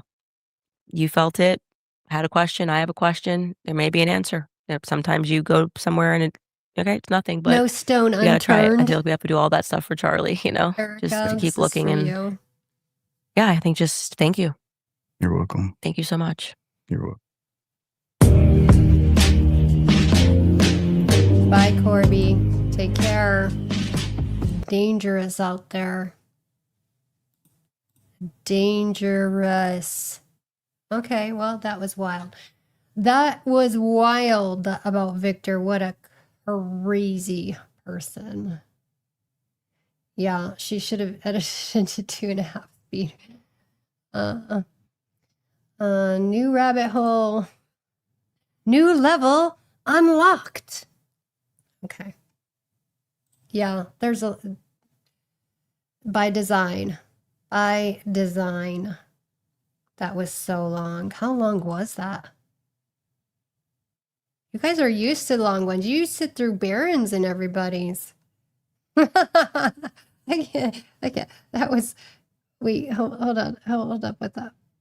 Where were we? 2 hours. And I don't know. I can't tell. Okay. You guys are awesome. Thanks for the laughs and the jokes. It was good. I loved it.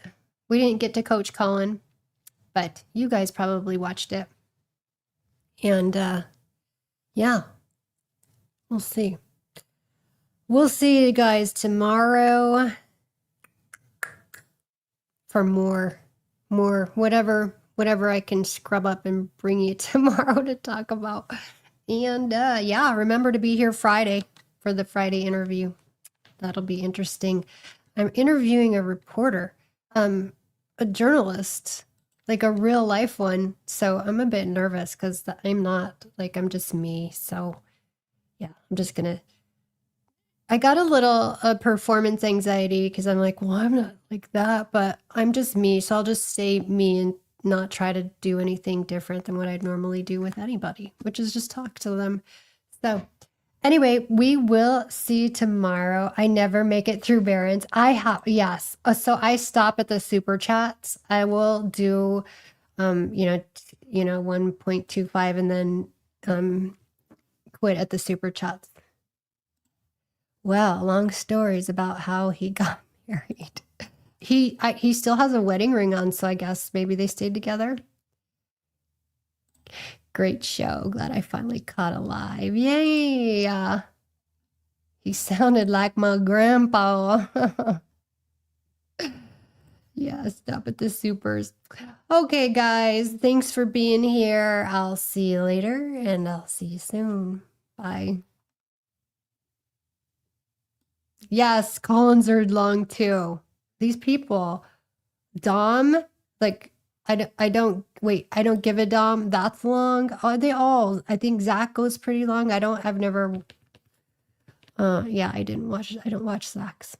Anyways, I can't talk that long. Okay. Bye, guys. Have a good night. This is a better life. From scars to stars, from pain to bulletproof, to reach a better life. A better life with you. Talking news, pop culture life, love and scandal, heart to heart. Teresa, better life. Real is where the reset starts. No playing small. We rise, we fall. We laugh, we do it all. A better life is one brave call. Teresa, better life.